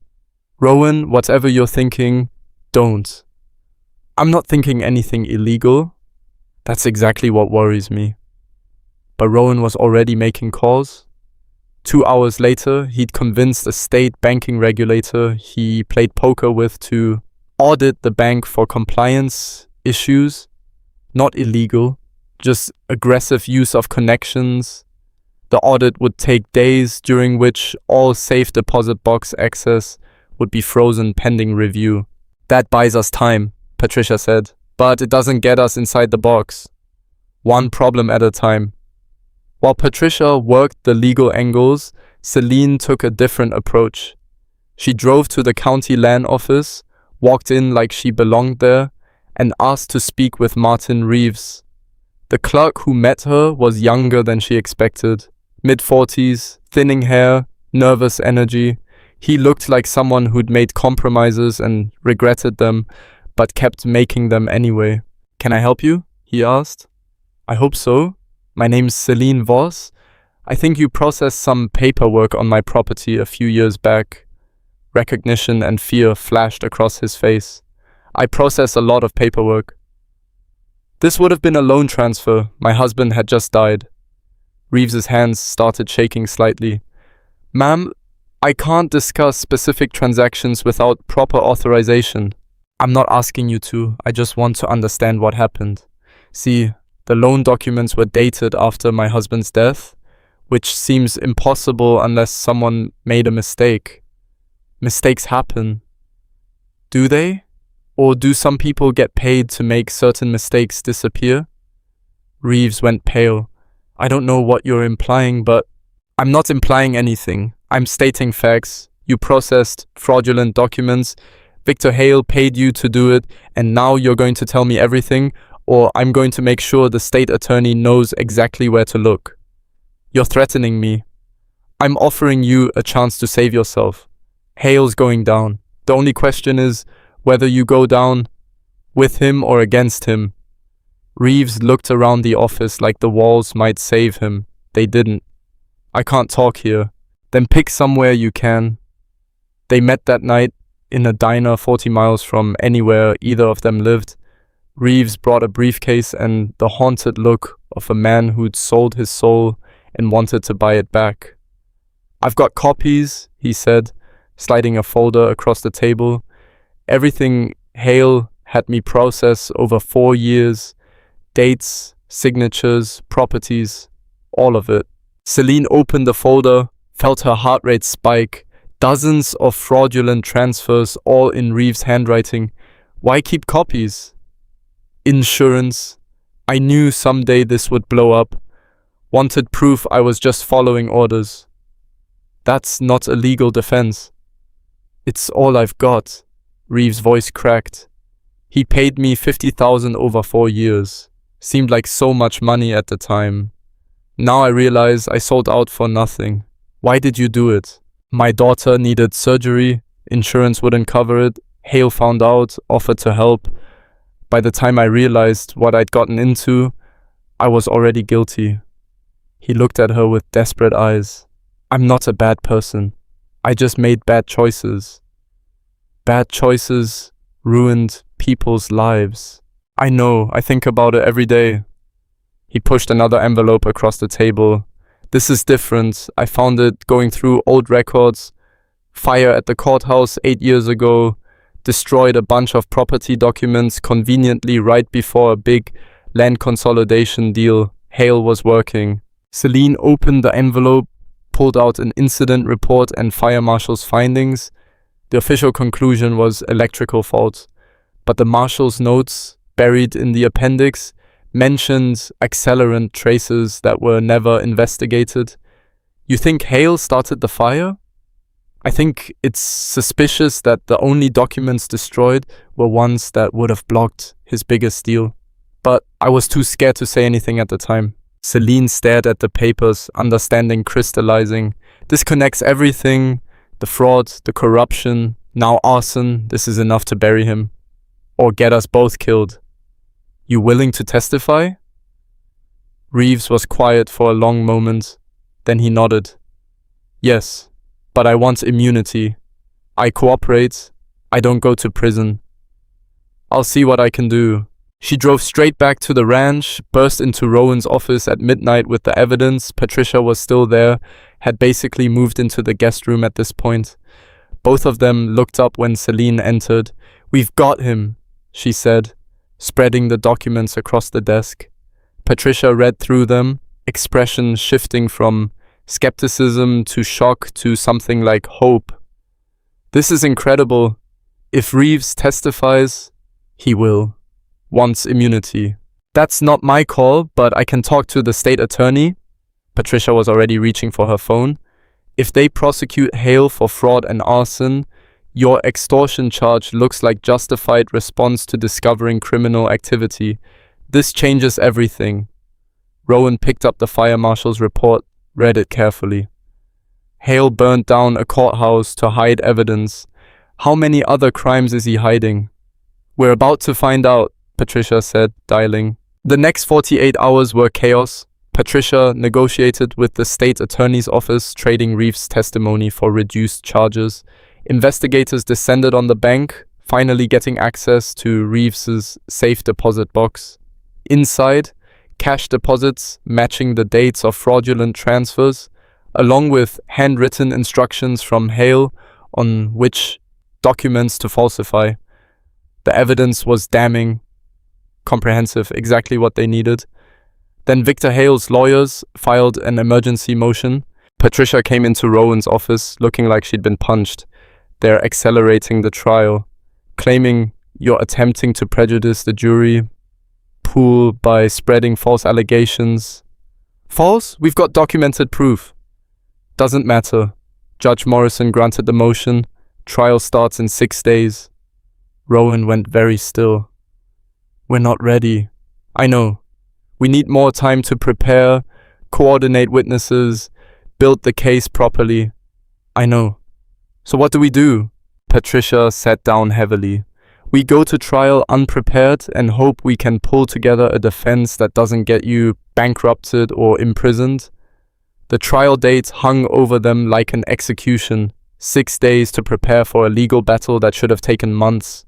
Rowan's entire fortune was on the line. His ranch, his reputation, his freedom. All because he decided one woman's stolen property mattered enough to fight for. Celine found him alone in the barn late that night, standing in the stall where the foal had been born.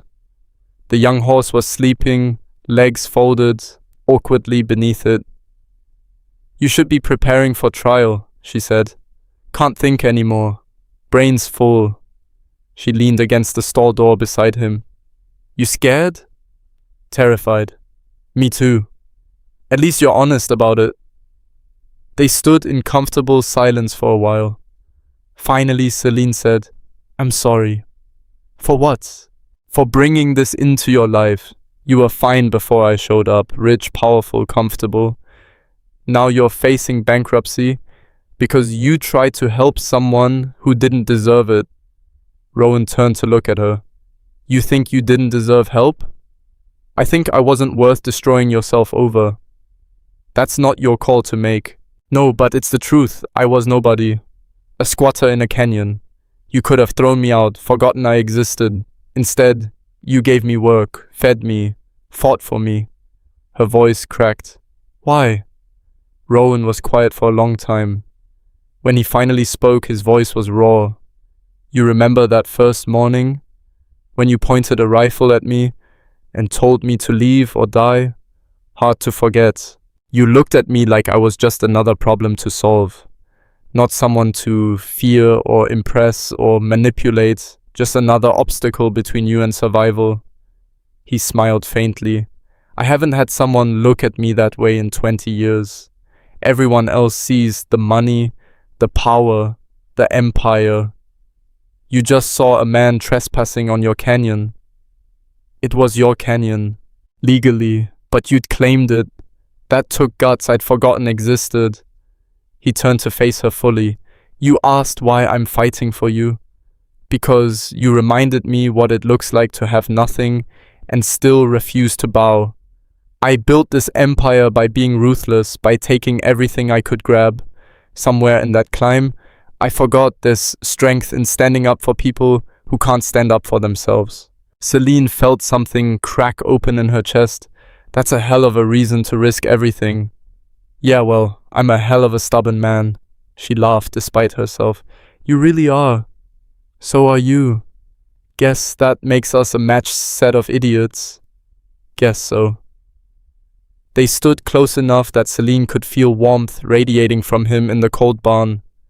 Close enough that she could see the exhaustion carved into his face, the weight he carried, the fear he refused to show anyone else. Whatever happens in that courtroom, she said quietly, I want you to know this meant something. Nobody's ever fought for me before. Not like this. Not even your husband? The question caught her off guard. She'd barely spoken about him to anyone. He tried, but he was dying, and I was trying to save him. By the time I realized the legal trap Hale had built, it was too late. My husband died thinking he'd lost everything. I couldn't even give him the comfort of knowing we'd fight back. That wasn't your fault. Feels like it was. Feelings lie sometimes. Celine looked up at him, at this impossible man who'd turned her world sideways. You ever regret meeting me? Rowan thought about that. No. You? Ask me after the trial. He laughed, short and bitter. Fair enough. The foal woke up, stood on shaky legs, nuzzled against its mother. New life, fragile and uncertain, learning to stand in a world that didn't care if it fell. We're going to lose, Celine said. Probably. Hale's got better lawyers, more money, the system on his side. Yup. So why are we doing this? Rowan watched the foal take its first stumbling steps. Because sometimes you fight anyway. Not because you'll win, but because losing without fighting means they've already beaten you. That's not very pragmatic. Never claimed to be pragmatic. Just stubborn, exactly. Celine wanted to kiss him. The realization hit her like a lightning strike. Here in this cold barn, facing financial ruin and legal destruction, she wanted to close the distance between them and see if this impossible connection was real, or just the desperation of two people clinging to each other in a storm. But before she could move, Lydia's voice called from the barn entrance, Dad, Patricia needs you. Something about witness depositions. The moment shattered. Rowan stepped back, professional mask sliding into place. Be right there. He left. Celine stayed with the foal and its mother, wondering what the hell she was doing, falling for a man whose life she was actively destroying. The days before trial blurred together. Depositions, strategy sessions, witness preparation. Reeves agreed to testify in exchange for immunity, his nervous energy suggesting he might bolt at any moment. 5 of Hale's victims agreed to tell their stories, though 2 backed out at the last minute, too scared of retaliation. Patricia worked miracles, building a defense that turned Rowan's confrontation with Hale into justified outrage after discovering criminal fraud. But even she admitted their chances weren't great. Best case scenario, we force a settlement, she said the night before trial. Hale drops the extortion charges, you drop the fraud allegations, everyone walks away damaged but intact. Worst case? Rowan asked. You lose everything. 50 million in damages, criminal charges for extortion, bankruptcy. Hale walks free and keeps destroying people. Then we'd better win. I'm serious, Rowan. This isn't a business deal where you outmaneuver someone. This is your life. If you want to settle, now's the time. Rowan looked at Celine, who'd been quiet through the whole conversation. What do you think? Everyone turned to her, the weight of the question pressed down like physical force. She could tell him to settle, save himself, let Hale win, but survive. Or she could tell him to fight, risk everything, probably lose everything, all for a principle that might not matter to anyone but them. I think, she said slowly, that some fights are worth having, even if you lose. And I think you've already made your choice. Rowan nodded. We go to trial. Patricia closed her briefcase. Then we'd better be ready for war. That night, Celine couldn't sleep. She walked the ranch under stars so bright they hurt to look at, thinking about everything that had led to this moment. A frozen canyon, a rifle pointed at a stranger's chest, a stubborn decision to accept work instead of charity. She'd been running for 2 years. From grief, from failure, from the memory of watching her life burn, while corrupt men smiled. Now she was running towards something instead, a fight that might destroy her, alongside a man who probably should have known better. The smart play was still leaving, taking her reclaimed property and disappearing before the fallout hit, but smart plays had never been her strength. She found herself back at the barn. The foal was bigger already, stronger, learning the world with clumsy enthusiasm. Its mother watched with patient eyes. "You make it look easy," Celine said to the mare, "teaching something to stand up after it falls." The horse just looked at her with the kind of calm that came from knowing exactly what you were. Celine wished she had that certainty. Instead, she had fear and hope tangled together, a man she was starting to care about more than was smart, and a trial starting in 6 hours that would decide all their futures. She stayed in the barn until dawn, watching new life figure out how to exist. When the sun finally broke over the eastern peaks, painting everything gold and pink, she stood up and walked back to the lodge. Rowan was already awake, dressed in a suit that made him look like someone who belonged in courtrooms instead of canyons. He looked up when she entered. "You ready?" he asked. Celine thought about everything they'd built together over the last 2 months. Trust, partnership, something unnamed that scared her more than any lawsuit. "No," she said, "but let's do it anyway." They drove to the courthouse together, Patricia in the passenger seat reviewing final notes. The building loomed ahead, stone and steel, designed to intimidate. Inside, Victor Hale would be waiting with his army of lawyers and carefully constructed lies. Rowan parked, killed the engine, looked at Celine in the rearview mirror. "Whatever happens today," he said, "thank you." "For what?" "For standing in that canyon and refusing to back down. For showing me what stubborn looks like from the outside," he smiled faintly. "For reminding me why any of this matters." Celine's throat tightened. "Don't get sentimental on me now. We've got a war to fight." "Right. War first, sentiment later." They walked into the courthouse together, 3 people against an empire, carrying evidence that might save them or damn them. The courtroom doors opened like the entrance to an arena. Inside, Victor Hale sat with his legal team, looking confident and untouchable. He met Rowan's eyes across the room and smiled. The battle was about to begin. Judge Morrison entered the courtroom like a man who'd already made up his mind. He was 70 if he was a day, face carved from old grudges and older money. The kind of judge who believed the law existed to protect people who already had power. He settled behind the bench, surveyed the courtroom with eyes that had seen 1,000 cases and stopped caring about justice somewhere around case 500.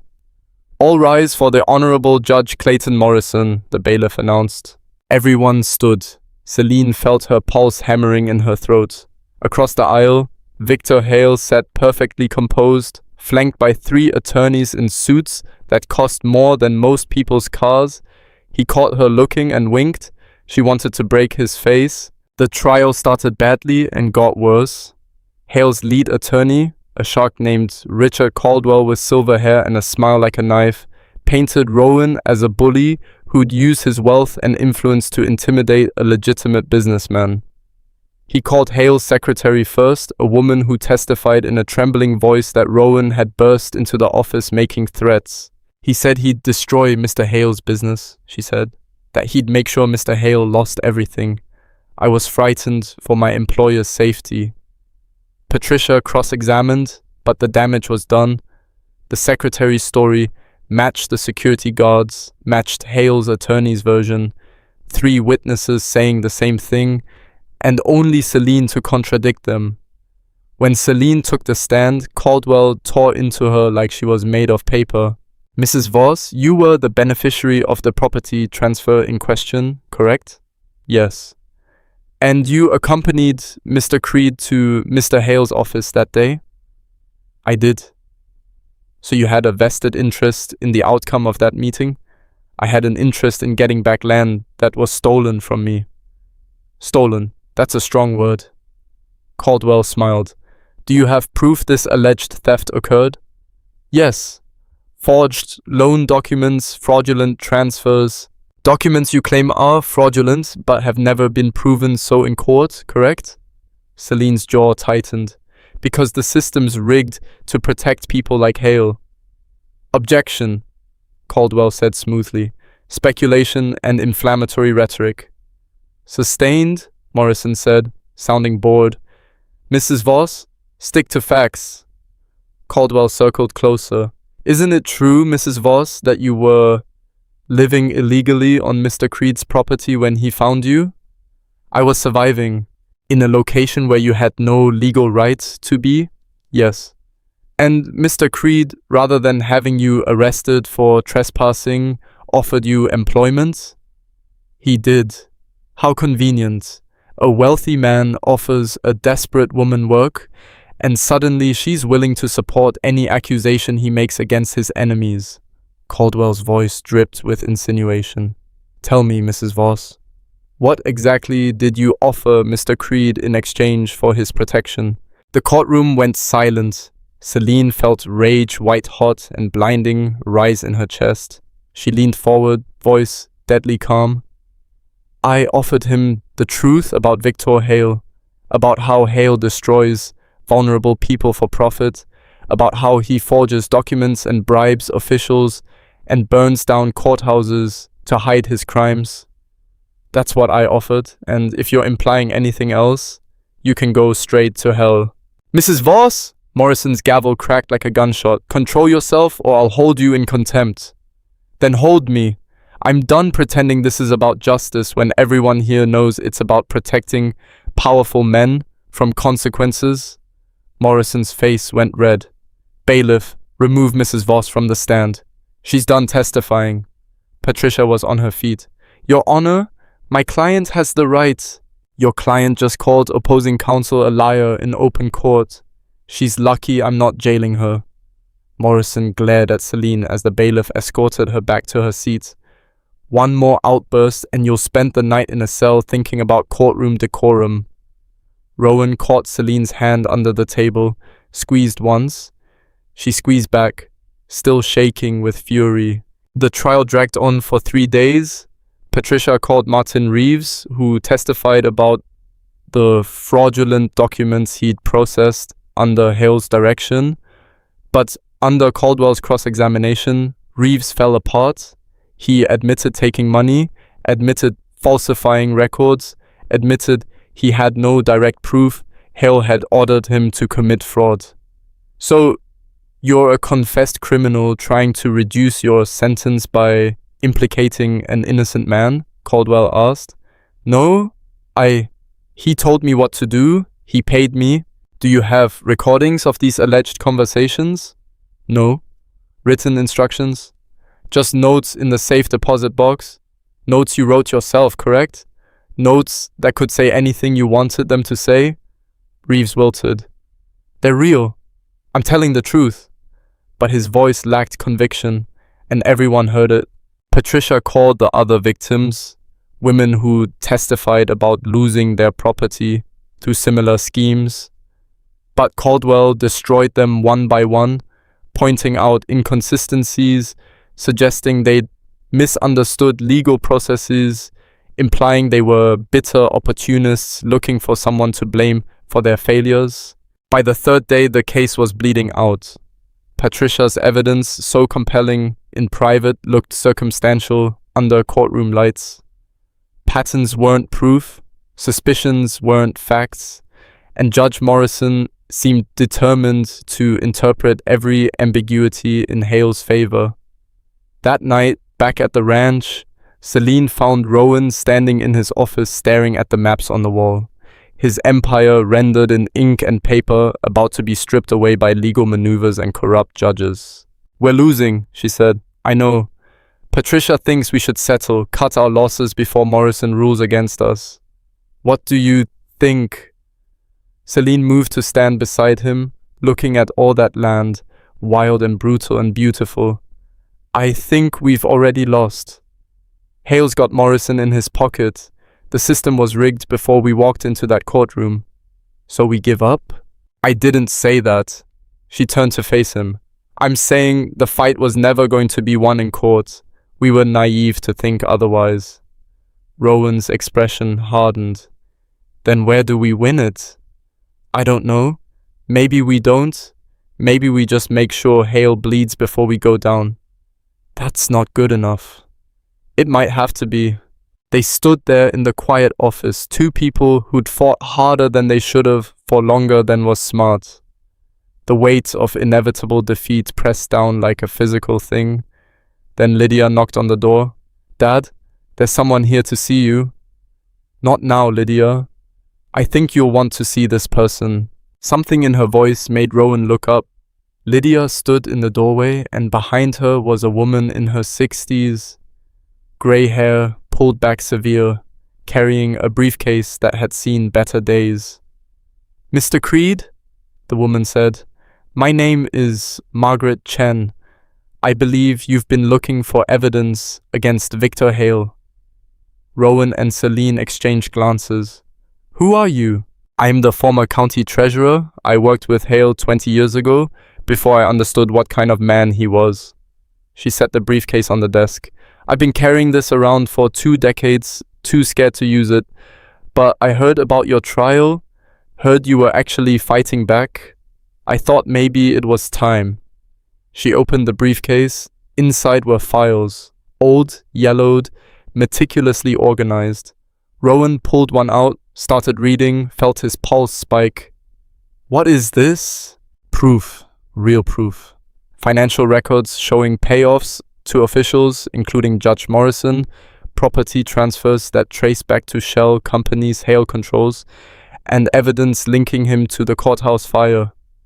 Margaret's voice shook slightly. I was his bookkeeper back then. I saw everything, recorded everything. Then he found out what I knew and threatened my family, so I buried the evidence and ran. Celine grabbed another file, scanned it, felt hope ignite in her chest. This shows Morrison took 100,000 from Hale 3 months ago, right before this trial was scheduled. Among other payments over the years, Margaret confirmed, Morrison's been in Hale's pocket since before he was elected judge. Rowan looked up, something fierce in his eyes. Why now? Why come forward after 20 years? Because I'm dying. Cancer. 6 months, maybe less. And I realize I don't want to die knowing I let that man keep destroying people. She met his gaze steady. I heard about the women testifying, about you risking everything to fight him. Figured the least I could do was stop being a coward. Patricia arrived within the hour, took one look at the files and actually smiled. This changes everything. If we can authenticate these documents, they're authentic, Margaret said. I'll testify to it. I kept copies of everything, stored in 3 different locations in case Hale ever came after me. He will now, Celine warned. The moment we introduce this evidence, you're in danger. I'm already dying. What's he going to do, kill me faster? Margaret's smile was grim. Besides, I'm tired of being afraid. Spent 20 years looking over my shoulder. However long I've got left, I want to spend it knowing I did the right thing. They worked through the night, authenticating documents, building a case that would blow Hale's defense apart. By dawn, Patricia had enough to file an emergency motion. The courthouse erupted when they introduced the new evidence. Caldwell objected violently, claimed the documents were fabricated, demanded time to verify authenticity. But Morrison's face went white when he saw the financial records with his name on them. Your Honor, Patricia said, voice cutting through the chaos. These documents show a pattern of corruption involving multiple officials, including yourself. I'm formally requesting you recuse yourself from this case. Morrison's hands shook. These allegations are baseless. So, are they? Because I have bank records showing $100,000 transfer from a shell company owned by Victor Hale to your personal account, dated 3 months ago. Patricia placed the evidence on the bench. You've been compromised. This trial is a sham. The courtroom exploded. Reporters scrambled for their phones. Hale's attorneys huddled together, panic spreading through their ranks. Caldwell tried to regain control, but it was too late. Morrison stood, face red with fury and fear. This court is in recess, pending review of these allegations. He fled the bench like a man running from a burning building. Outside the courtroom, reporters swarmed them. Cameras flashed. Questions flew. Patricia handled it with professional calm while Rowan and Celine pushed through the crowd. They made it to the truck, climbed in, sat in stunned silence. "Did that actually just happen?" Celine asked. "I think so. Morrison's going down. Hale's going down." "Maybe." "What do you mean, maybe? We've got proof? Real, documented proof?" Rowan started the engine.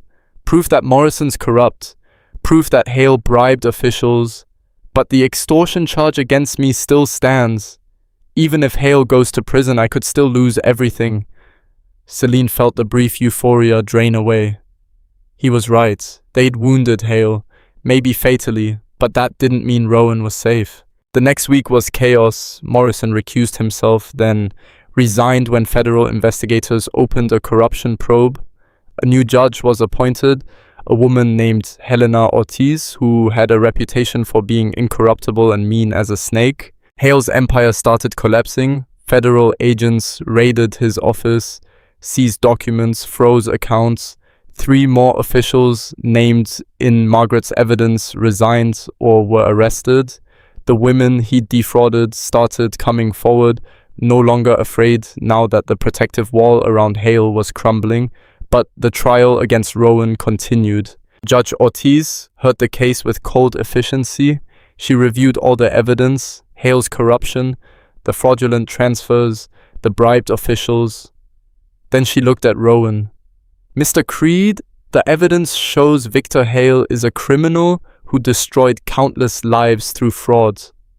However, that doesn't excuse your actions.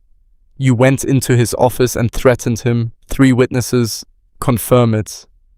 "I confronted him about criminal activity," Rowan said. "You threatened to destroy his business unless he returned property. That's extortion, regardless of your justification." Patricia stood. "Your Honor, my client was responding to years of documented fraud." "I'm aware of the context, Miss Keene, but the law is clear.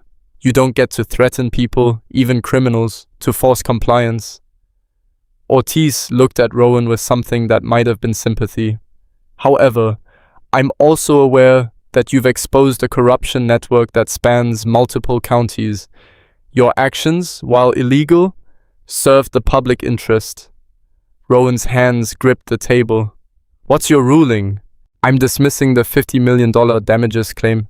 Hale has no moral standing to claim injury when he's guilty of far worse crimes. However, I'm fining you $200,000 for extortion and placing you on probation for 2 years."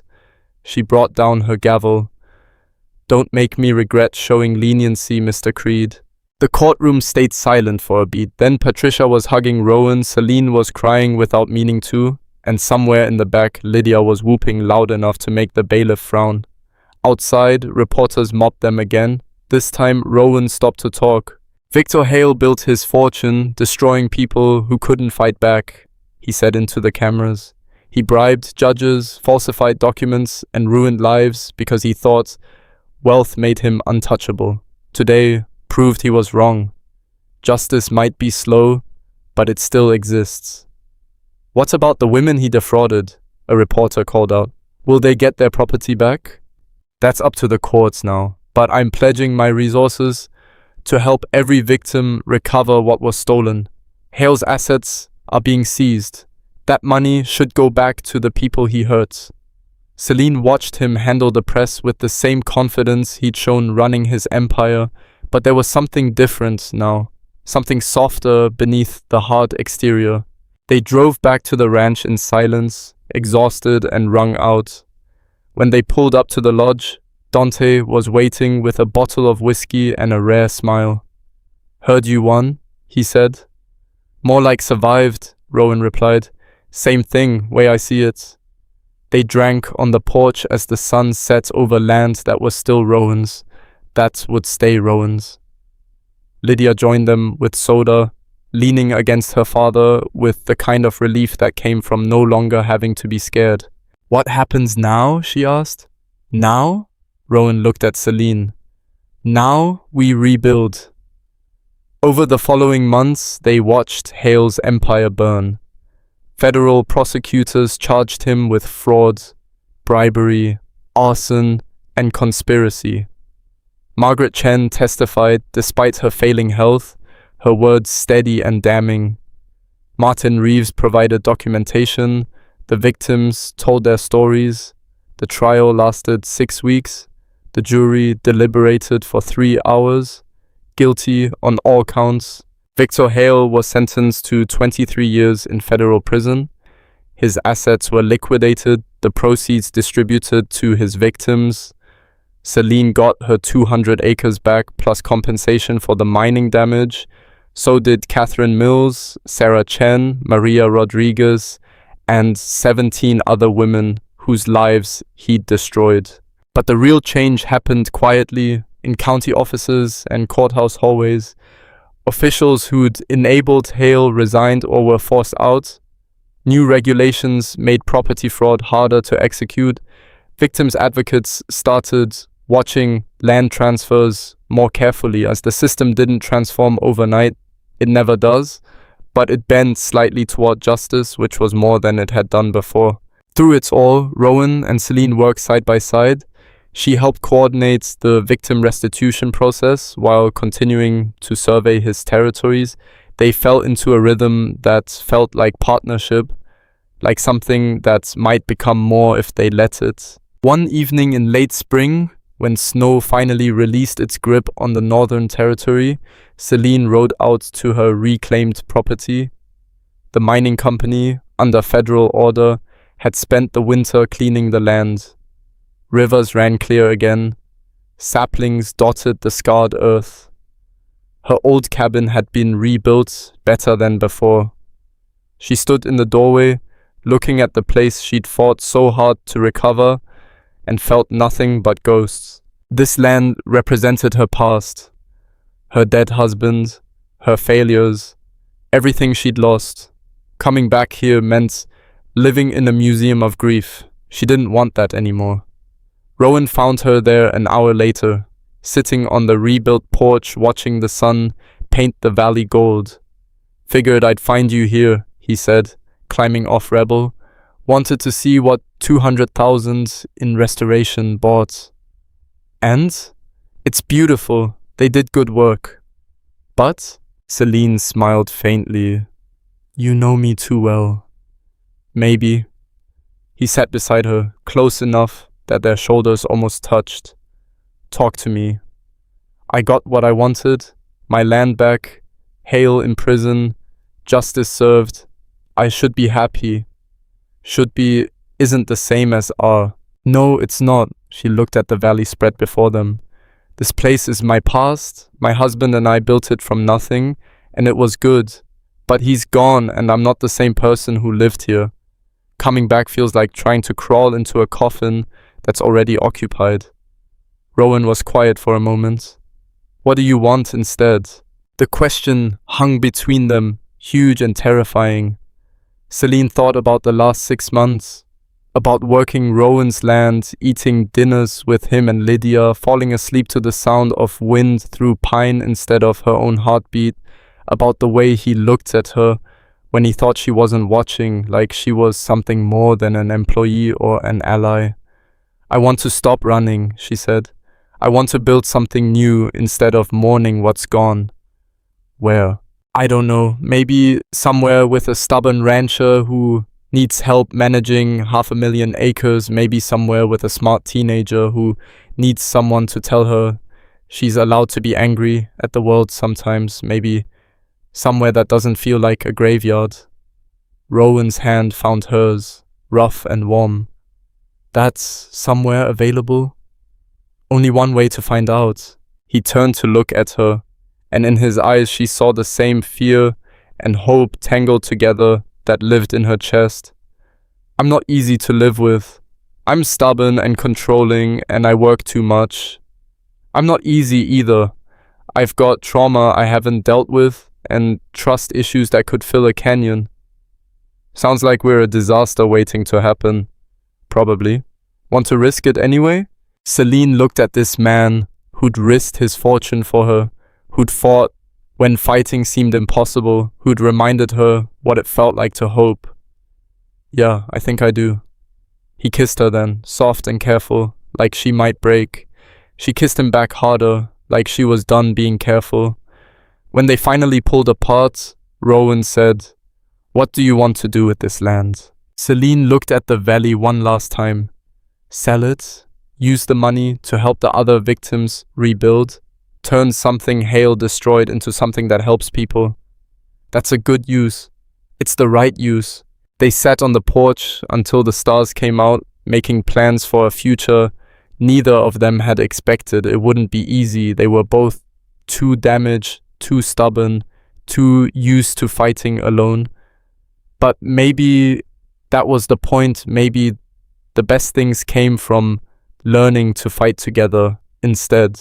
A year later, Celine stood in the barn watching another foal being born. She'd seen 5 births now, knew the rhythm of it. The mare's labor, the wet slide of new life, the first stumbling steps into existence. It still made her catch her breath every time.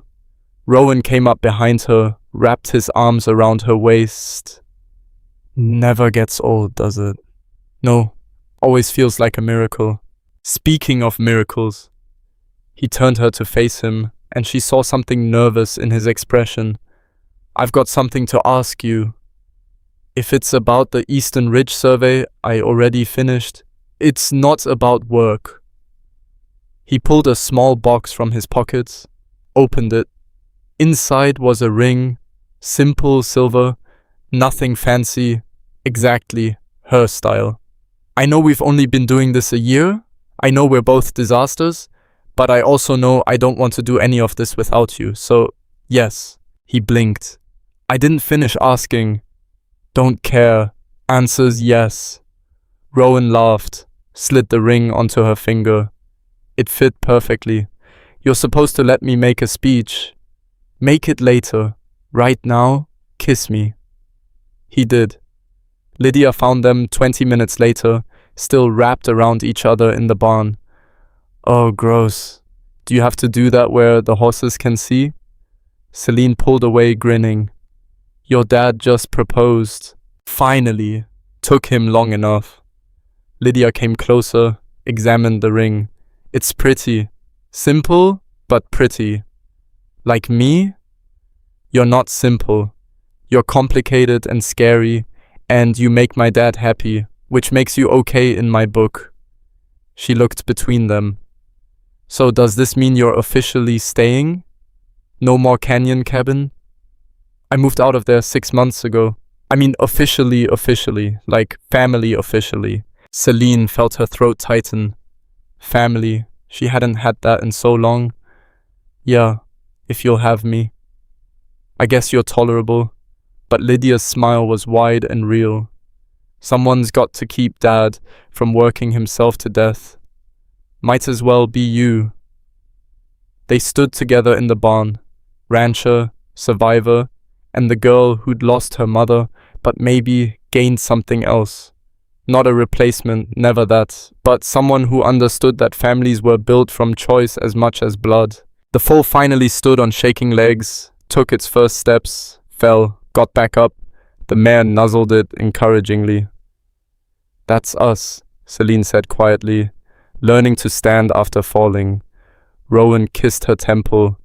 Difference is, we're standing together now. Years later, people in the Northern Territory still told stories about the winter. A barefoot woman pointed a rifle at the richest rancher in 3 counties and started a war that brought down an empire. The stories got bigger with each telling, more dramatic, more violent, more mythic. But the people who lived it knew the truth was simpler and more complicated than any story could capture. It was about a woman who'd lost everything, learning she was worth fighting for, about a man who'd built an empire on control, learning that some things mattered more than power, about corruption being challenged not because heroes appeared, but because ordinary people got tired of being crushed and decided to push back. The Northern Territory didn't transform into some utopia. Corruption still existed, power still protected itself, but the cracks they'd made in the system let light through, and sometimes light was enough to help other people see their way out of darkness. Celine never went back to Devil's Canyon except to visit the rebuilt cabin occasionally, keeping it maintained as a reminder of where she'd been. The land she'd reclaimed from Hale was sold, the money distributed to victims still rebuilding their lives. Her new home was the ranch, where she worked alongside Rowan, transforming his empire from something built on fear into something that protected instead of crushed. They fought because stubborn people always do. They made mistakes because damaged people carry their damage everywhere. But they also built something neither had thought possible. A partnership based on respect, trust earned through fire, and love that grew in the spaces between their scars. Lydia graduated high school, went to college studying environmental law. She came home for summers, helped run the ranch, dated people who terrified Rowan and amused Celine. She grew into someone who understood that strength came from standing up when standing up mattered, a lesson learned from watching two stubborn people refuse to bow. Margaret Chen died 8 months after Hale's conviction. Surrounded by family she'd protected by staying silent for 20 years.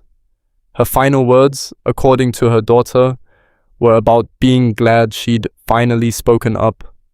Her testimony had freed 17 women from Hale's schemes and exposed corruption that reached into 5 counties. It wasn't a small legacy. Martin Reeves served 2 years in a minimum security facility for his role in the fraud, then got out and started working with a non-profit helping victims of financial crimes. He'd never forgive himself for what he'd done, but he spent the rest of his life trying to make it count for something. Victor Hale died in prison 7 years into his sentence, a heart attack sudden and unremarkable. Celine felt nothing when she heard. Not satisfaction, not grief, nothing. He'd been a force that destroyed her life, and now he was gone, and the world kept turning. On a cold morning 15 years after that first encounter in Devil's Canyon, Celine stood on the ridge where she'd first surveyed Rowan's land. The territory spread before her, brutal and beautiful, still wild despite everything humans tried to impose on it. Rowan climbed up beside her, grey now at the temples, moving a little slower, but no less stubborn. Dante's retiring next month. Says his knees can't take another winter. He's earned it. I was thinking about who should replace him, and thought maybe you'd want the job. Foreman of the whole operation.